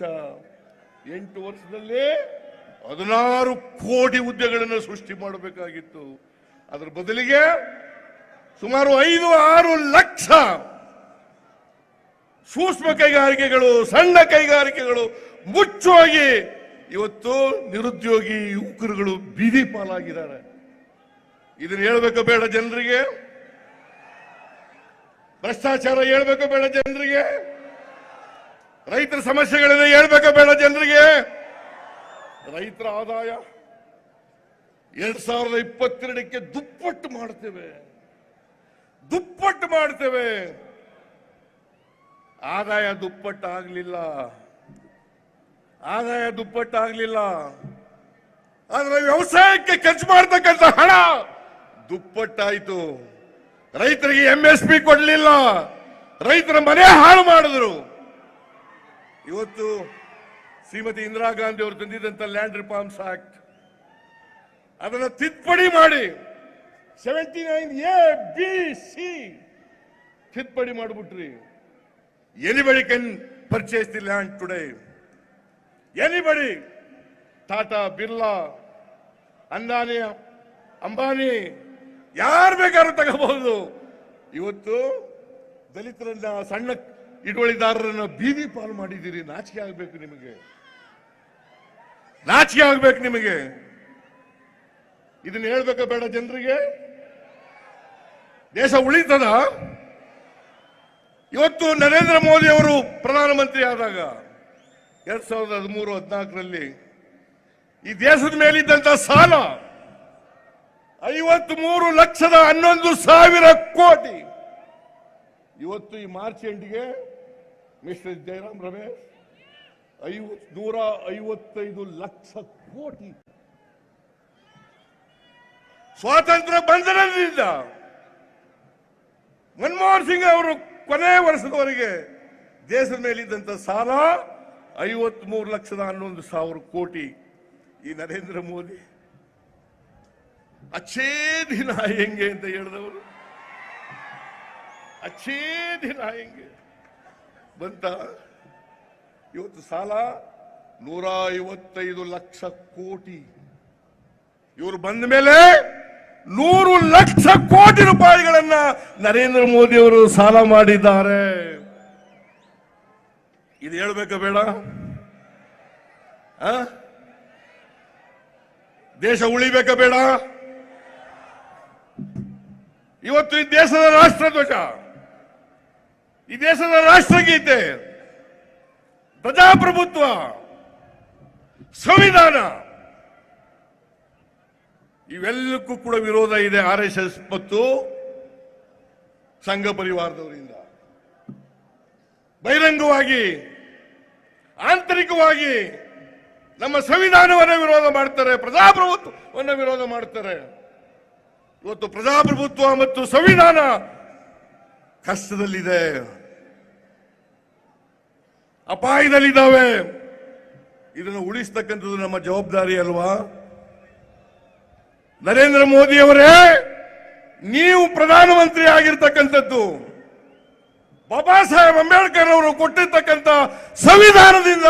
ನಾನು ಮುಖ್ಯಮಂತ್ರಿ ಆಗಿದ್ದದ್ದು ಸಂವಿಧಾನದಿಂದ. ಇವತ್ತು ಎಲ್ಲ ಜನಪ್ರತಿನಿಧಿಗಳಾಗಿರ್ತಕ್ಕಂಥದ್ದು ಸಂವಿಧಾನದಿಂದ. ಸಂವಿಧಾನನೇ ಇವತ್ತು ನಾಶ ಮಾಡಿಕೊಟ್ಟಿದ್ದೀರಲ್ಲ, ಅದು ಉಳಿಸ್ಲಿಕ್ಕೋಸ್ಕರ ಈ ಪಾದಯಾತ್ರೆ. ನಾನು ರಾಹುಲ್ ಗಾಂಧಿ ಅವರಿಗೆ ನಮೋ ನಮೋ ನಮೋ ಅಂತೇಳಿ ನಮಸ್ಕಾರವನ್ನು ಮಾಡ್ತೇನೆ. ಇಂಥ ಒಂದು ದೊಡ್ಡ ಸಾಹಸಕ್ಕೆ ಕೈ ಹಾಕಿದ್ದಾರೆ. ಅವರ ಈ ಸಾಹಸ ಪಾದಯಾತ್ರೆಯಲ್ಲಿ ನಾವೆಲ್ಲರೂ ಕೂಡ ಹೆಗಲಿಗೆ ಹೆಗಲು ಕೊಟ್ಟು ದುಡಿಯೋಣ, ಹೆಗಲಿಗೆ ಹೆಗಲು ಕೊಟ್ಟು ದುಡಿಯೋಣ. ಕರ್ನಾಟಕದಲ್ಲಿ ಅವರ ಪಾದಯಾತ್ರೆ ನಮ್ಮ ಎಲ್ಲ ಕಾರ್ಯಕರ್ತರ ಉತ್ಸಾಹವನ್ನ ಇಮ್ಮಡಿಗೊಳಿಸಿದೆ. ನಾನು ರಾಹುಲ್ ಗಾಂಧಿ ಅವರಿಗೆ I will assure him that in the coming assembly election the people of Karnataka definitely bring the Congress party into power. 100% ಸತ್ಯ. ಇಷ್ಟು ವಿಚಾರಗಳನ್ನು ಹೇಳಿ ನಿಮಗೆಲ್ಲ ನಮಸ್ಕಾರ ಮಾಡಿ ನಾನು ಮಾತು ಮುಗಿಸ್ತೇನೆ. ಜೈ ಹಿಂದ್, ಜೈ ಕರ್ನಾಟಕ.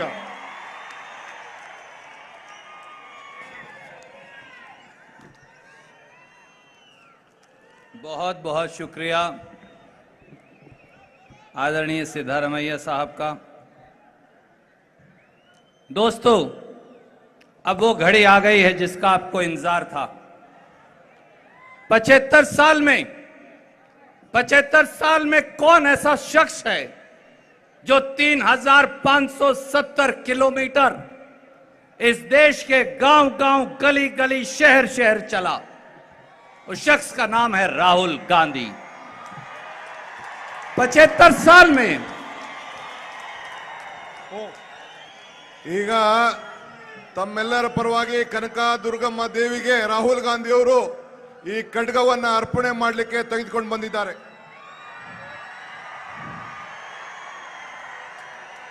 बेरोजगारी, भ्रष्टाचार और महंगाई तीनों का वध करने वाली ये तलवार। और मैं अनुरोध करूंगा राहुल जी से कि वो अपनी बात कहें, पर उनकी अनुमति से एक लाइन जरूर कहूंगा उनकी बात शुरू होने से पहले। जो हर जालिम से टकराएगी वो गांधी लाऊंगा, जो हर जालिम से टकराएगी वो गांधी लाऊंगा। नए अंग्रेज आए हैं, फिर गांधी लाऊंगा। धन्यवाद।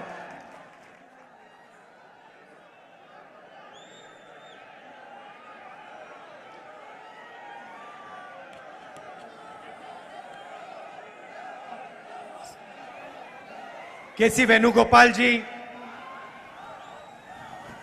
रणदीप सुरजेवाला जी, मल्लिकार्जुन खड़गे जी, डीके शिव कुमार जी, सिद्धरमैया जी,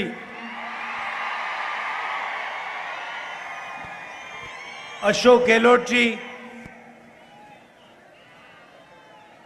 भूपेश बघेल जी, बीके हरिप्रसाद जी, दिग्विजय सिंह जी, वीरप्पा मोइली जी, जयराम रमेश जी, एमबी पाटिल जी, मुनियप्पा जी, स्टेज पे बाकी वरिष्ठ नेता,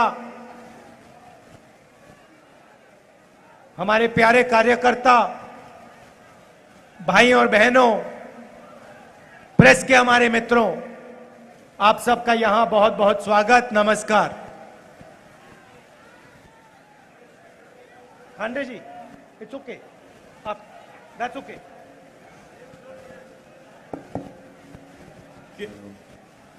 केसी वेणुगोपाल जी ಅವರೇ, नो नीड, नो नीड।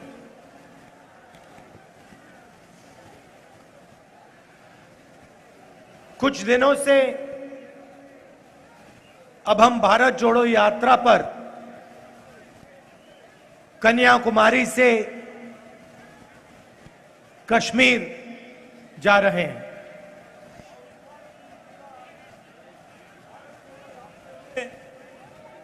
ಕಾಶ್ಮೀರದಿಂದ ಕನ್ಯಾಕುಮಾರಿವರೆಗೆ ಕಾಲ್ನಡಿಗೆಯಲ್ಲಿ ನಡೆಯುತ್ತಲಿದ್ದೇವೆ।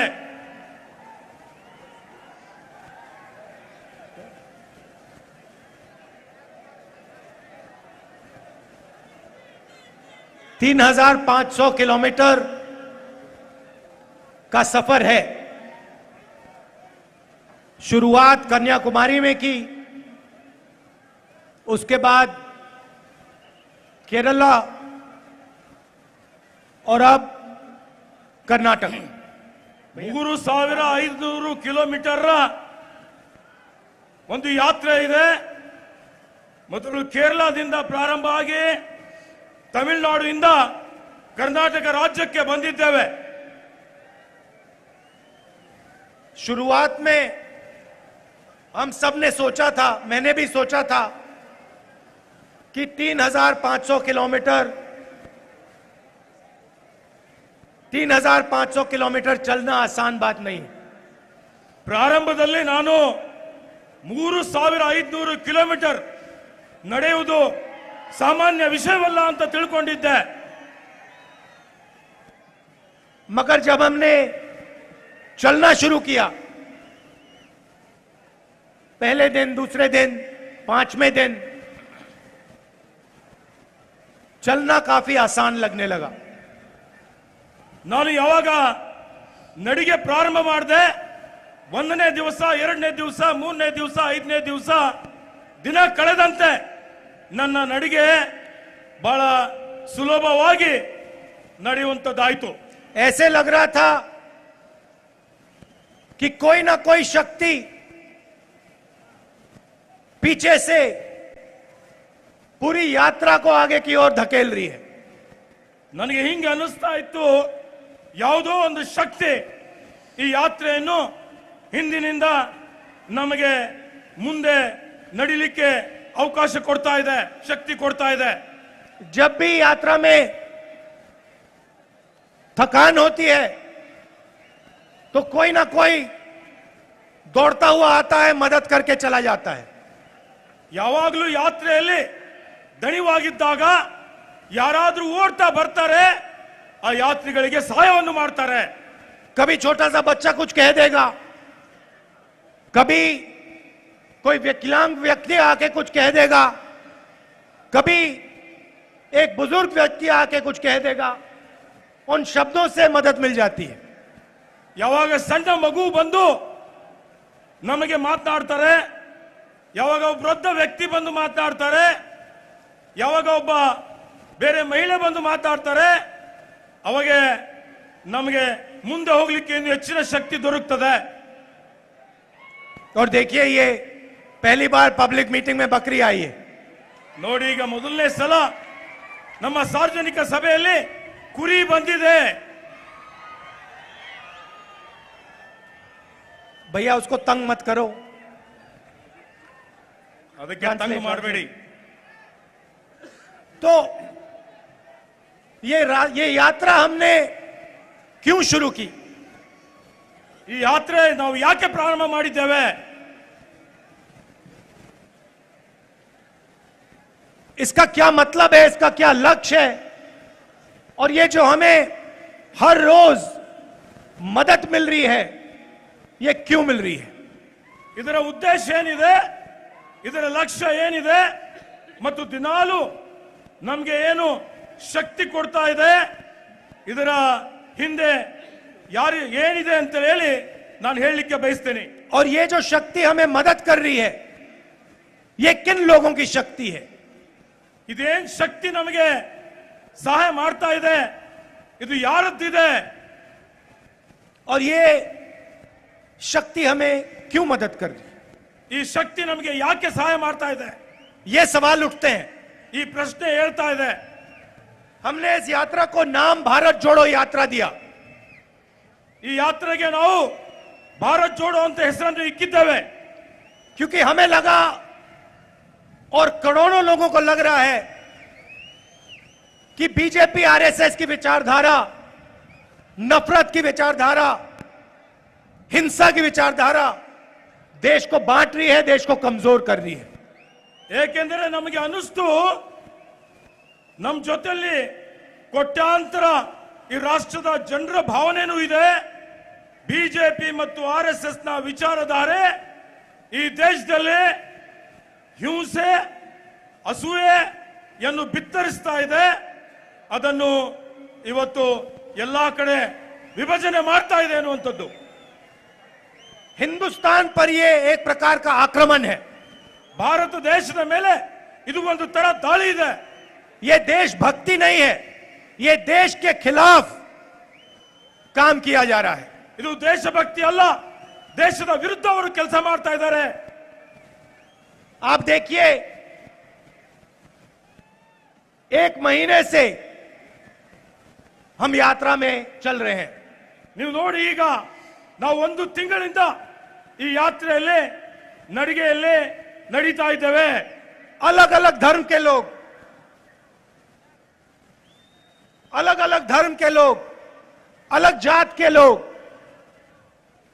बुजुर्ग लोग, युवा, बच्चे सब एक साथ मिलकर प्यार से चल रहे हैं। ವಿವಿಧ ಧರ್ಮೀಯ ಜನರು, ವಿವಿಧ ಜಾತಿಯ ಜನರು, ಬೇರೆ ಬೇರೆ ಭಾಷೆಯ ಜನರು, ಅದರಲ್ಲಿ ವಿಶೇಷವಾಗಿ ಯುವಕರು, ಮಹಿಳೆಯರು, ವೃದ್ಧರು ಎಲ್ಲರೂ ಈ ಯಾತ್ರೆಯಲ್ಲಿ ನಮ್ಮ ಜೊತೆಯಲ್ಲಿ ನಡೀತಾ ಇದ್ದಾರೆ। यात्रा में आपको नफरत नहीं दिखाई देगी।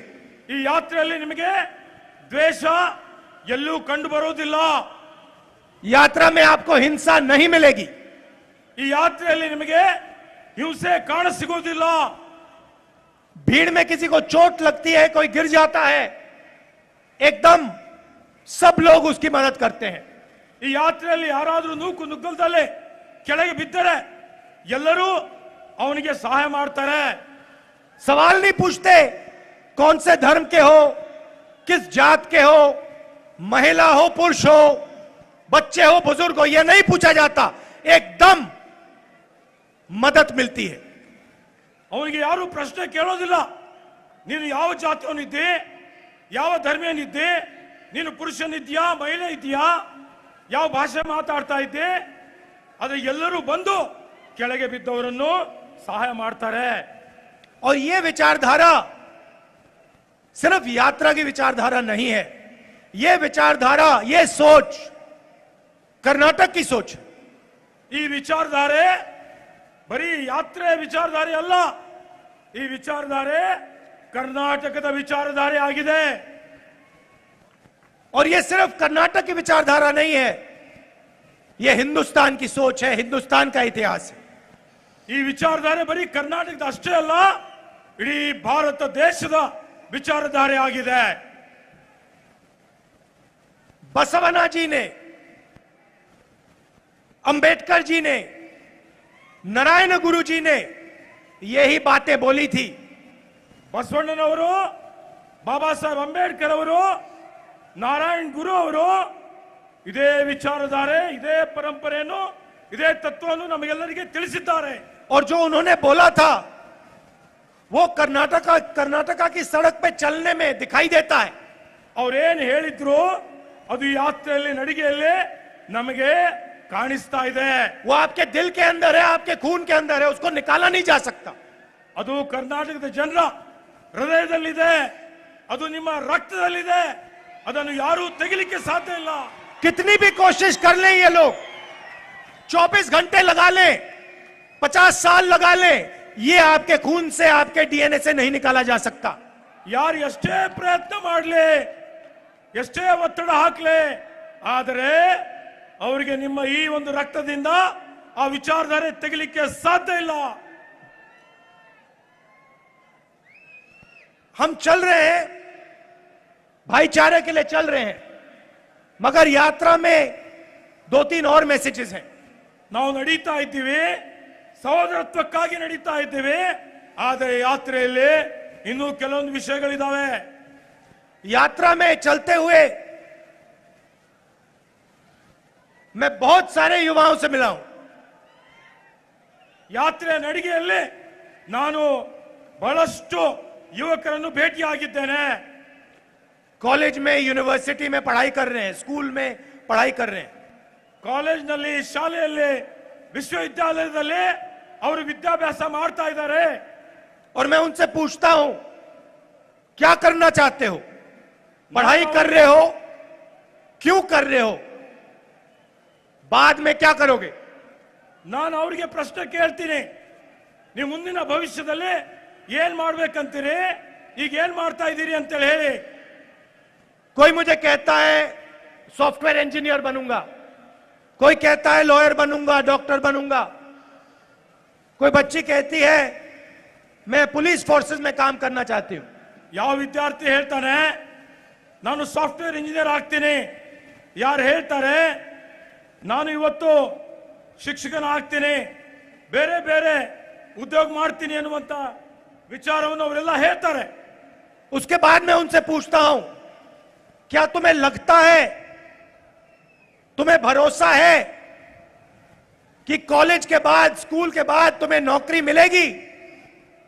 ಅದಾದ ಮೇಲೆ ನಾನು ಅವರಿಗೆ ಕೇಳ್ತೇನೆ, ನೀನು ನಿನ್ನ ವಿದ್ಯಾಭ್ಯಾಸ ಪೂರೈಸಿದ ಮೇಲೆ ನಿನಗೆ ನೌಕರಿ ಸಿಗುತ್ತಾ? जवाब मिलता है भरोसा नहीं है, हमें नहीं लगता कि हमें नौकरी मिलेगी. ಉತ್ತರ ಸಿಗ್ತದೆ, ನಮಗೆ ವಿಶ್ವಾಸ ಇಲ್ಲ, ನಮಗೆ ಅನ್ನಿಸೋದಿಲ್ಲ ನಮಗೆ ನೌಕರಿ ಸಿಗುತ್ತೆ ಅಂತ. आज हिंदुस्तान में 45 साल से सबसे ज्यादा बेरोजगारी है.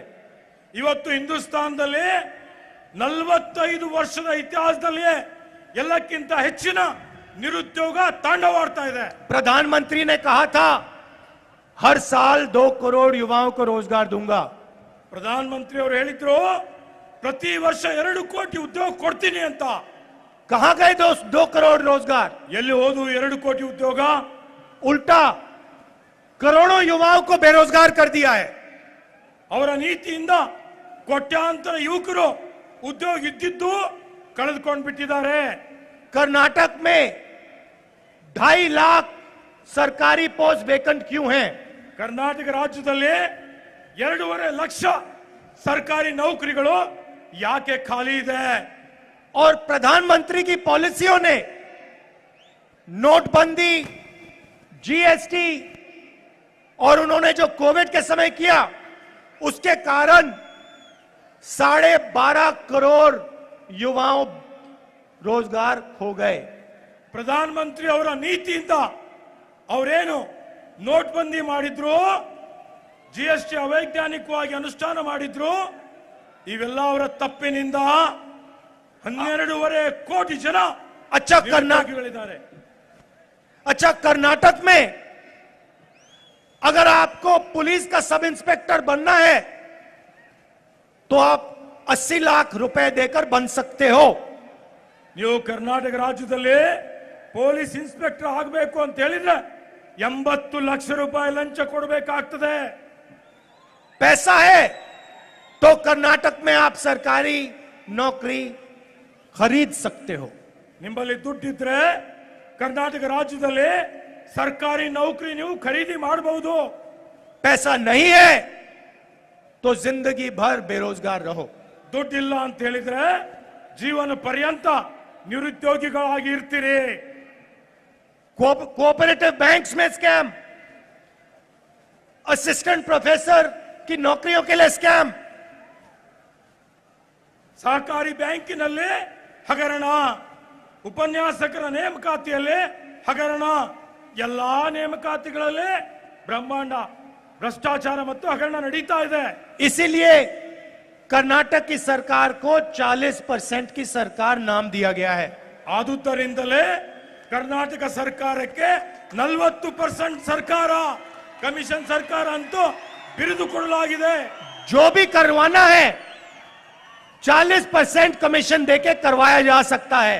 ಏನೇ ಕಾಮಗಾರಿ ಮಾಡಬೇಕಾದ್ರೂ 40% ಕಮಿಷನ್ ಕೊಟ್ಟು ಆ ಕಾಮಗಾರಿ ಮಾಡಿಕೊಳ್ಳಬೇಕಾಗ್ತದೆ। तो यात्रा बेरोजगारी का मुद्दा उठाने के लिए भी हमने की है। ಈ ಯಾತ್ರೆ ನಿರುದ್ಯೋಗದ ಸಮಸ್ಯೆ ಜನರ ಗಮನಕ್ಕೆ ತರಲಿಕ್ಕೆ, ಅದನ್ನು ವಿಷಯವನ್ನು ತೆಗೆದುಕೊಳ್ಳಲಿಕ್ಕೆ ಯಾತ್ರೆ ಪ್ರಾರಂಭ ಮಾಡಿದ್ದೇವೆ। And as if unemployment is not enough, as if hatred and violence is not enough, you are faced with the highest prices you have ever been faced with. ಇವತ್ತು ಬರೀ ನಿರುದ್ಯೋಗ ಅಷ್ಟೇ ಅಲ್ಲ, ಹಿಂಸೆ ಅಷ್ಟೇ ಅಲ್ಲ, ಇವತ್ತು ದೇಶದಲ್ಲಿ ಎಲ್ಲಕ್ಕಿಂತ ಹೆಚ್ಚಿನ ಒಂದು ಬೆಲೆ ಏರಿಕೆ ಇದೆ। Prices keep rising. ಇವತ್ತು ಬೆಲೆ ಏರಿಕೆ ಗಗನಕ್ಕೇರಿದೆ, They don't stop. ಅದು ನಿಲ್ಲಕ್ಕೆ ತಯಾರಿಲ್ಲ। The Prime Minister in his speeches used to say, cylinders cost 400 rupees. Pradhan Mantri ಅವರ ಭಾಷಣದಲ್ಲಿ ಹೇಳ್ತಾ ಇದ್ರು, ಗ್ಯಾಸ್ ಸಿಲಿಂಡರ್ 400 ರೂಪಾಯಿಗೆ ಕೊಡ್ತೀವಿ ಅಂತ ಹೇಳಿ। In every speech he used to explain how our mothers and sisters are suffering because gas cylinders cost 400 rupees. ಪ್ರತಿಯೊಂದು ಅವರ ಸಾರ್ವಜನಿಕ ಸಭೆಯಲ್ಲಿ ಅವರು ಹೇಳ್ತಾ ಇದ್ರು, ನಮ್ಮ ತಾಯಂದಿರು, ನಮ್ಮ ಹಿರಿಯರು, ಬಡವರು ಎಲ್ಲರೂ 400 ರೂಪಾಯಿ ಸಿಲಿಂಡರ್ ಬೆಲೆ ಇದ್ದಾಗ ಅದರಿಂದ ಅವರಿಗೆ ಕಷ್ಟ ಆಗ್ತಾ ಇದೆ। Today that same cylinder costs 1000 rupees. ಇವತ್ತು ಅದೇ ಸಿಲಿಂಡರ್ 1000 ರೂಪಾಯಿ ಇವತ್ತು ಅದರ ದರ ಇದೆ। Why doesn't the Prime Minister explain what our mothers and sisters are supposed to do now? ಪ್ರಧಾನ ಮಂತ್ರಿಗಳು ಯಾಕೆ ಇವತ್ತು ಈ ದೇಶಕ್ಕೆ ಅವರು ಉತ್ತರ ಕೊಡಬೇಕಾಗಿದೆ? ನಮ್ಮ ಅಕ್ಕ ತಂಗಿಂದಿರು, ಅಣ್ಣ ತಮ್ಮಂದಿರಿಗೂ ಇವ್ರೇನ್ ಹೇಳ್ತಾರೆ, ಅವ್ರೇನ್ ಸಫರ್ ಆಗ್ತಾ ಇದ್ದಾರೆ, ಅದಕ್ಕೆ ಯಾರು ಕಾರಣ ಅಂತ ಹೇಳಿ। The prices of petrol and diesel are the highest we have seen in a very long time. Petrol ಮತ್ತು ಡೀಸೆಲ್ ಬೆಲೆ ಇಡೀ ಇತಿಹಾಸದಲ್ಲಿ ಎಲ್ಲಕ್ಕಿಂತ ಹೆಚ್ಚಿನ ಬೆಲೆ ಏರಿಕೆ ಆಗಿದೆ। So on one side you're hit by unemployment, on the other side you're hit by high prices and you're being squeezed in between. ಒಂದು ಕಡೆ ನಿಮಗೆ ನಿರುದ್ಯೋಗ ಇದೆ, ಇನ್ನೊಂದು ಕಡೆ ನಿಮಗೆ ಬೆಲೆ ಏರಿಕೆ ಇದೆ, ಎರಡರ ನಡುವೆ ನೀವು ಇವತ್ತು ಸ್ಕ್ವೀಸ್ ಆಗ್ತಾ ಇದ್ದೀರಿ। Throughout my walk I have been meeting farmers. ನನ್ನ ಸಂಪೂರ್ಣ ಕಾಲ್ನಡಿಗೆಯಲ್ಲಿ ನಾನು ರೈತರನ್ನು ಭೇಟಿ ಆಗ್ತಾ ಇದ್ದೇನೆ। And every single farmer I meet, I ask him about his situation. ನಾನು ಭೇಟಿಯಾದ ಎಲ್ಲಾ ರೈತರಿಗೆ ಅವರ ಕೃಷಿ ಉತ್ಪನ್ನಗಳ ಬಗ್ಗೆ ಕೇಳಿದ್ದೇನೆ. I ask him how much money he puts into his farm. ನಾನು ರೈತರಿಗೆ ಕೇಳಿದ್ದೇನೆ ಅವನು ಕೃಷಿ ಉತ್ಪಾದನೆ ಮಾಡಲಿಕ್ಕೆ ಎಷ್ಟು ಖರ್ಚು ಮಾಡ್ತಾನೆ. And then I ask him or her how much money she gets out of her farm. ನಾನು ಆಮೇಲೆ ಅವನಿಗೆ ಕೇಳ್ತೇನೆ ಕೃಷಿ ಉತ್ಪಾದನೆ ಆಗಿದ ಮೇಲೆ ಅವನಿಗೆ ಎಷ್ಟು ಹಣ ಬರ್ತದೆ. And it is very obvious that farmers simply cannot make money without help. ಇದು ಎಲ್ಲರಿಗೂ ತಿಳಿದಿರೋ ವಿಷಯವಾಗಿದೆ. ಸರ್ಕಾರದ ಸಹಾಯ ಇಲ್ಲದೆ ರೈತರಿಗೆ ಲಾಭ ಆಗಲಿಕ್ಕೆ ಸಾಧ್ಯನೇ ಇಲ್ಲ. And instead of helping the farmer, for the first time, India's farmers have to pay GST. ರೈತರಿಗೆ ಸಹಾಯ ಮಾಡೋದು ಬಿಟ್ಟು ಇವತ್ತು ದೇಶದ ಇತಿಹಾಸದಲ್ಲಿ ಕೃಷಿ ಉತ್ಪನ್ನಗಳ ಮೇಲೆ GST ತೆರಿಗೆ ದರ ಹಾಕಿದ್ದಾರೆ. They have to pay 5% GST on fertilizers, ಅವರು 12% GST on tractors, 18% GST on pesticides. 5% GST ಗೊಬ್ಬರದ ಮೇಲೆ ಹಾಕಿದ್ದಾರೆ. ಅವರು 18% GST, 12% ಟ್ರ್ಯಾಕ್ಟರ್ ಮೇಲೆ ಹಾಕಿದ್ದಾರೆ. Farmer after farmer told me that they do not get the minimum support price. ರೈತರು ಪ್ರತಿಯೊಬ್ಬರು ನನಗೆ ಅವರಿಗೆ ಕನಿಷ್ಠ ಬೆಂಬಲ ಬೆಲೆ ಸಿಗೋದಿಲ್ಲ ಅಂತ ಹೇಳಿದ್ದಾರೆ. This is the situation that the farmers of Karnataka and the farmers of our country are facing. ಇವತ್ತು ರೈತರು ಇಡೀ ಕರ್ನಾಟಕದಲ್ಲಿ ಅಷ್ಟೇ ಅಲ್ಲ ಇಡೀ ದೇಶದಲ್ಲಿ ಇಂಥ ಒಂದು ಸಂಕಷ್ಟವನ್ನು ಎದುರಿಸ್ತಾ ಇದ್ದಾರೆ.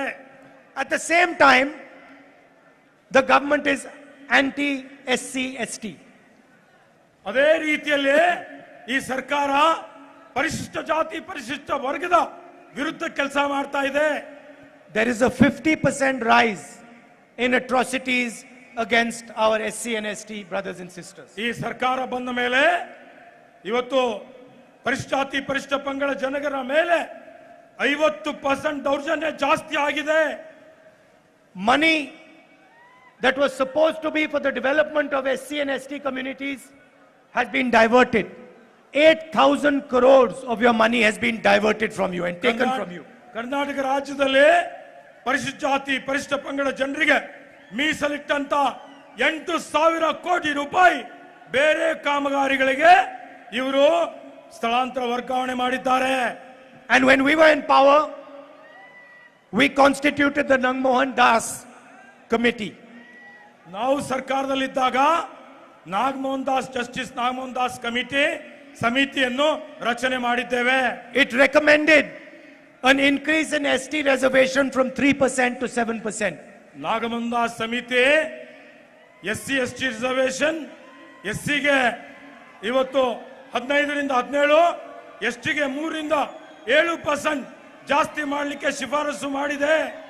And SC reservation from 15% to be increased to 17%. ಪರಿಶಿಷ್ಟ ಜಾತಿಯ ಮೀಸಲು 15ರಿಂದ 17%ಗೆ ಇವತ್ತು ಶಿಫಾರಸು ಮಾಡಿದೆ. Why is the BJP government refusing to implement this? BJP ಸರ್ಕಾರ ಇದನ್ನು ಯಾಕೆ ಅನುಷ್ಠಾನ ಮಾಡ್ತಾ ಇಲ್ಲ, ಯಾಕೆ ವಿಳಂಬ ಮಾಡ್ತಾ ಇದೆ? The BJP government in Karnataka should stop making excuses and should implement this at once. BJP ಸರ್ಕಾರ ಯಾವುದೇ ಒಂದು ರೀತಿಯ ಎಕ್ಸ್ಕ್ಯೂಸ್ ಹೇಳದೆ ಬಹಾನ ಹೇಳದೆ ತಕ್ಷಣವೇ ಜಾರಿ ಮಾಡಬೇಕು ಅಂತ ಒತ್ತಾಯ ಮಾಡ್ತೇನೆ. I would also like to remind you that it was the BJP that said Article 371 could not be carried out. ಬಂಧುಗಳೇ, ಈ ಭಾಗ ಕಲ್ಯಾಣ ಕರ್ನಾಟಕ ಭಾಗ ಬಿಜೆಪಿ ಸರ್ಕಾರ ಇದ್ದಾಗ ವಿಶೇಷ ಸ್ಥಾನಮಾನ ಕೊಡಬೇಕು ಅನ್ನಂತ ಸಂದರ್ಭದಲ್ಲಿ ಅದನ್ನು ಅವರು ತಿರಸ್ಕಾರ ಮಾಡಿದ್ರು. Both Mr. Vajpayee and Mr. Advani refused to do it. Vajpayee ಅವರು ಮತ್ತು ಅಡ್ವಾಣಿ ಅವರು ನಮ್ಮ ಪ್ರಸ್ತಾವನೆ ತಿರಸ್ಕಾರವನ್ನು ಮಾಡಿದ್ರು. And it was the Congress party that gave you 371. Congress ಪಕ್ಷ ಸರ್ಕಾರ ಇದ್ದಾಗ 371 ಅನುಚ್ಛೇದ ತಿದ್ದುಪಡಿ ತಂದು ಈ ಭಾಗಕ್ಕೆ ವಿಶೇಷ ಸ್ಥಾನಮಾನ ಕೊಡಲಾಗಿದೆ. And we gave it to you because we recognized that you were struggling. ನಾವು ಇದನ್ನು ಕೊಟ್ಟಿದ್ದೇವೆ ಯಾಕೆಂದ್ರೆ ನೀವು ಬಹಳ ಕಷ್ಟವನ್ನು ಅನುಭವಿಸ್ತಾ ಇದ್ದೀರಿ, ಇದು ಅಭಿವೃದ್ಧಿ ಆಗದೇ ಇರುವಂತ ಪ್ರದೇಶ ಇದೆ ಅಂತ. And the result has been thousands and thousands of youngsters have got an opportunity, have got employment. ನಾವು 371 ಕಲಂ ತಿದ್ದುಪಡಿ ಮಾಡಿದಕ್ಕಾಗಿ ಸಾವಿರಾರು ಜನರಿಗೆ ಇವತ್ತು ಸರ್ಕಾರಿ ನೌಕರಿಯಲ್ಲಿ ಉದ್ಯೋಗ ಸಿಕ್ಕಿದೆ. Thousands of crores of rupees has been spent on development of this area. ಸಾವಿರಾರು ಕೋಟಿ ರೂಪಾಯಿ ವಿಶೇಷ ಅನುದಾನ ಈ ಭಾಗದ ಅಭಿವೃದ್ಧಿಗಾಗಿ ಬಂದಿದೆ. And lakhs of students have got admission in medical and engineering colleges and other courses. ಲಕ್ಷಾಂತರ ವಿದ್ಯಾರ್ಥಿಗಳು ಇವತ್ತು ವೈದ್ಯಕೀಯ ವಿಜ್ಞಾನ ಸಂಸ್ಥೆಯಲ್ಲಿ, ಎಂಜಿನಿಯರಿಂಗ್ ಕಾಲೇಜಲ್ಲಿ, ಅಗ್ರಿಕಲ್ಚರ್ ಕಾಲೇಜಲ್ಲಿ ಪ್ರವೇಶವನ್ನು ಪಡೆದಿದ್ದಾರೆ. I would like to conclude by saying we have a long relationship between my family and Bellary. ನಾನು ಈ ಭಾಷಣ ಮುಕ್ತಾಯಕ್ಕಿಂತ ಮೊದಲು ಈ ಒಂದು ಬೆಳ್ಳಾರಿ ಮತ್ತು ನಮ್ಮ ಪರಿವಾರದ ಅನೋನ್ಯವಾದಂತಹ ಒಂದು ಬಾಂಧವ್ಯ ಇದೆ, ಸಂಬಂಧ ಇದೆ. My mother fought an election from here and got wholehearted support from the people of Bellary. ನನ್ನ ತಾಯಿಯವರಾದಂತ ಶ್ರೀಮತಿ ಇಂದಿರಾ ಗಾಂಧಿ ಅವರು ಇಲ್ಲಿ ಲೋಕಸಭೆಯಲ್ಲಿ ನಿಂತು ನಿಮ್ಮೆಲ್ಲರ Sonia Gandhi. ಶ್ರೀಮತಿ ಸೋನಿಯಾ ಗಾಂಧಿ ಅವರು ಈ ಕ್ಷೇತ್ರದಲ್ಲಿ ಚುನಾವಣೆಯಲ್ಲಿ ನಿಂತು ನಿಮ್ಮೆಲ್ಲರ ಸಹಕಾರದಿಂದ ಪ್ರಚಂಡ ಬಹುಮತದಿಂದ ಗೆದ್ದಿದ್ದಾರೆ. And my grandmother Indira Gandhi ji fought from Chikmagalur. ಮತ್ತೆ ನನ್ನ ಅಜ್ಜಿ ಇಂದಿರಾ ಗಾಂಧಿ ಅವರು ಚಿಕ್ಕಮಗಳೂರಿನಿಂದ ಲೋಕಸಭೆಯಿಂದ ಗೆದ್ದು ಬಂದಿದ್ದಾರೆ. So I cannot forget that. ನಾನು ಇದನ್ನು ಮರೆಯಲಿಕ್ಕೆ ಸಾಧ್ಯನೇ ಇಲ್ಲ. I'd like to also thank all of you for walking with us through Karnataka. ನನ್ನ ಜೊತೆಯಲ್ಲಿ ನೀವೆಲ್ಲ ಕಾಲ್ನಡಿಗೆಯಲ್ಲಿ ಭಾಗವಹಿಸಿದ್ದಕ್ಕಾಗಿ ಹೃದಯಪೂರ್ವಕ ಧನ್ಯವಾದಗಳನ್ನು ಕೋರುತ್ತೇನೆ. And I got to understand the heat that you face in Bellary. ನಾನು ಈಗ ಅರ್ಥ ಆಗಿದೆ ಈ ಬೆಳ್ಳಾರಿಯ ಬಿಸಿಲು ಯಾವ ರೀತಿಯಲ್ಲಿ ನಿಮಗೆ ತೊಂದರೆ ಕೊಡ್ತದೆ ಅನ್ನುವಂಥದ್ದು. And we are not even in the full summer right now. ನಾವು ಇನ್ನೂ ಪೂರ್ತಿ ಬೇಸಿಗೆಯಲ್ಲಿ ಬಂದಿಲ್ಲ. So walking in the streets, I was thinking about how difficult it must be to be a farmer or a laborer in full summer in Bellary.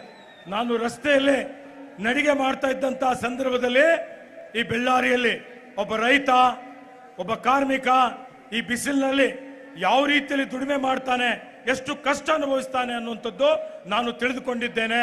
And I would like to tell all the farmers, all the laborers and all the small and medium business people in Bellary that we will help you. When we come to power, we will help you. We will make your life easier and we will support you the way a government should. ನಾನು ಮತ್ತೆ ತಮ್ಮೆಲ್ಲರಿಗೆ ವಿಶ್ವಾಸ ಕೊಡ್ತಾ ಇದ್ದೀನಿ. ಬೆಳ್ಳಾರಿಯ ರೈತರು, ಕಾರ್ಮಿಕರು, ವಿದ್ಯಾರ್ಥಿಗಳು, ಮಹಿಳೆಯರು, ಇವತ್ತೇನು ಸಿದ್ಧ ಉಡುಪೆ ಮಾಡುವಂತ ಏನು ಕಾರ್ಯಕರ್ತರಿದ್ದೀರಿ, ಪ್ರತಿಯೊಬ್ಬರಿಗೂ ಇಲ್ಲಿನ ಸರ್ವಾಂಗೀಣ ಅಭಿವೃದ್ಧಿಗಾಗಿ ನಾವು ನಮ್ಮ ಸರ್ಕಾರ ಬಂದ ಮೇಲೆ ಸಹಾಯ ಮಾಡ್ತೀವಿ, ಅಭಿವೃದ್ಧಿ ಮಾಡ್ತೀವಿ. ಇವತ್ತು ನಿಮ್ಮನ್ನು ನಿಮ್ಮ ಗಮನದಲ್ಲಿ ಇಟ್ಕೊಡ್ತೀವಿ ಅನ್ನುವಂತ ವಿಶ್ವಾಸ ಕೊಡ್ತೇನೆ. Thank you for walking with us. Thank you for your love and affection. Thank you for your help. Namaskar. ಜೊತೆಯಲ್ಲಿ ನಡಿಗೆ ಮಾಡಿದಕ್ಕಾಗಿ ನಿಮಗೆ ಧನ್ಯವಾದಗಳನ್ನು ಅರ್ಪಿಸುತ್ತೇನೆ. ಧನ್ಯವಾದ. Thank you. बहुत बहुत शुक्रिया आदरणीय राहुल गांधी जी आपके ओजस्वी भाषण के लिए.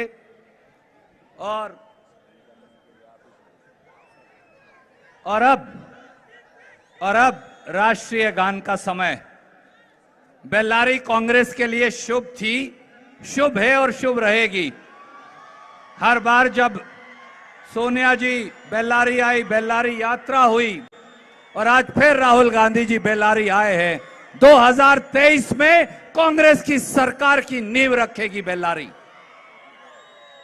और अब राष्ट्रीय गान का समय है. सब अपने स्थान पर खड़े होंगे और राष्ट्रीय गान करेंगे सेवा दल.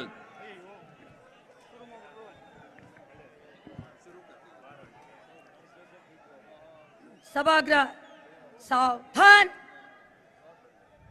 राष्ट्रगान शुरू करेंगे. जन गण मन अधिनायक जय हे भारत भाग्य विधाता.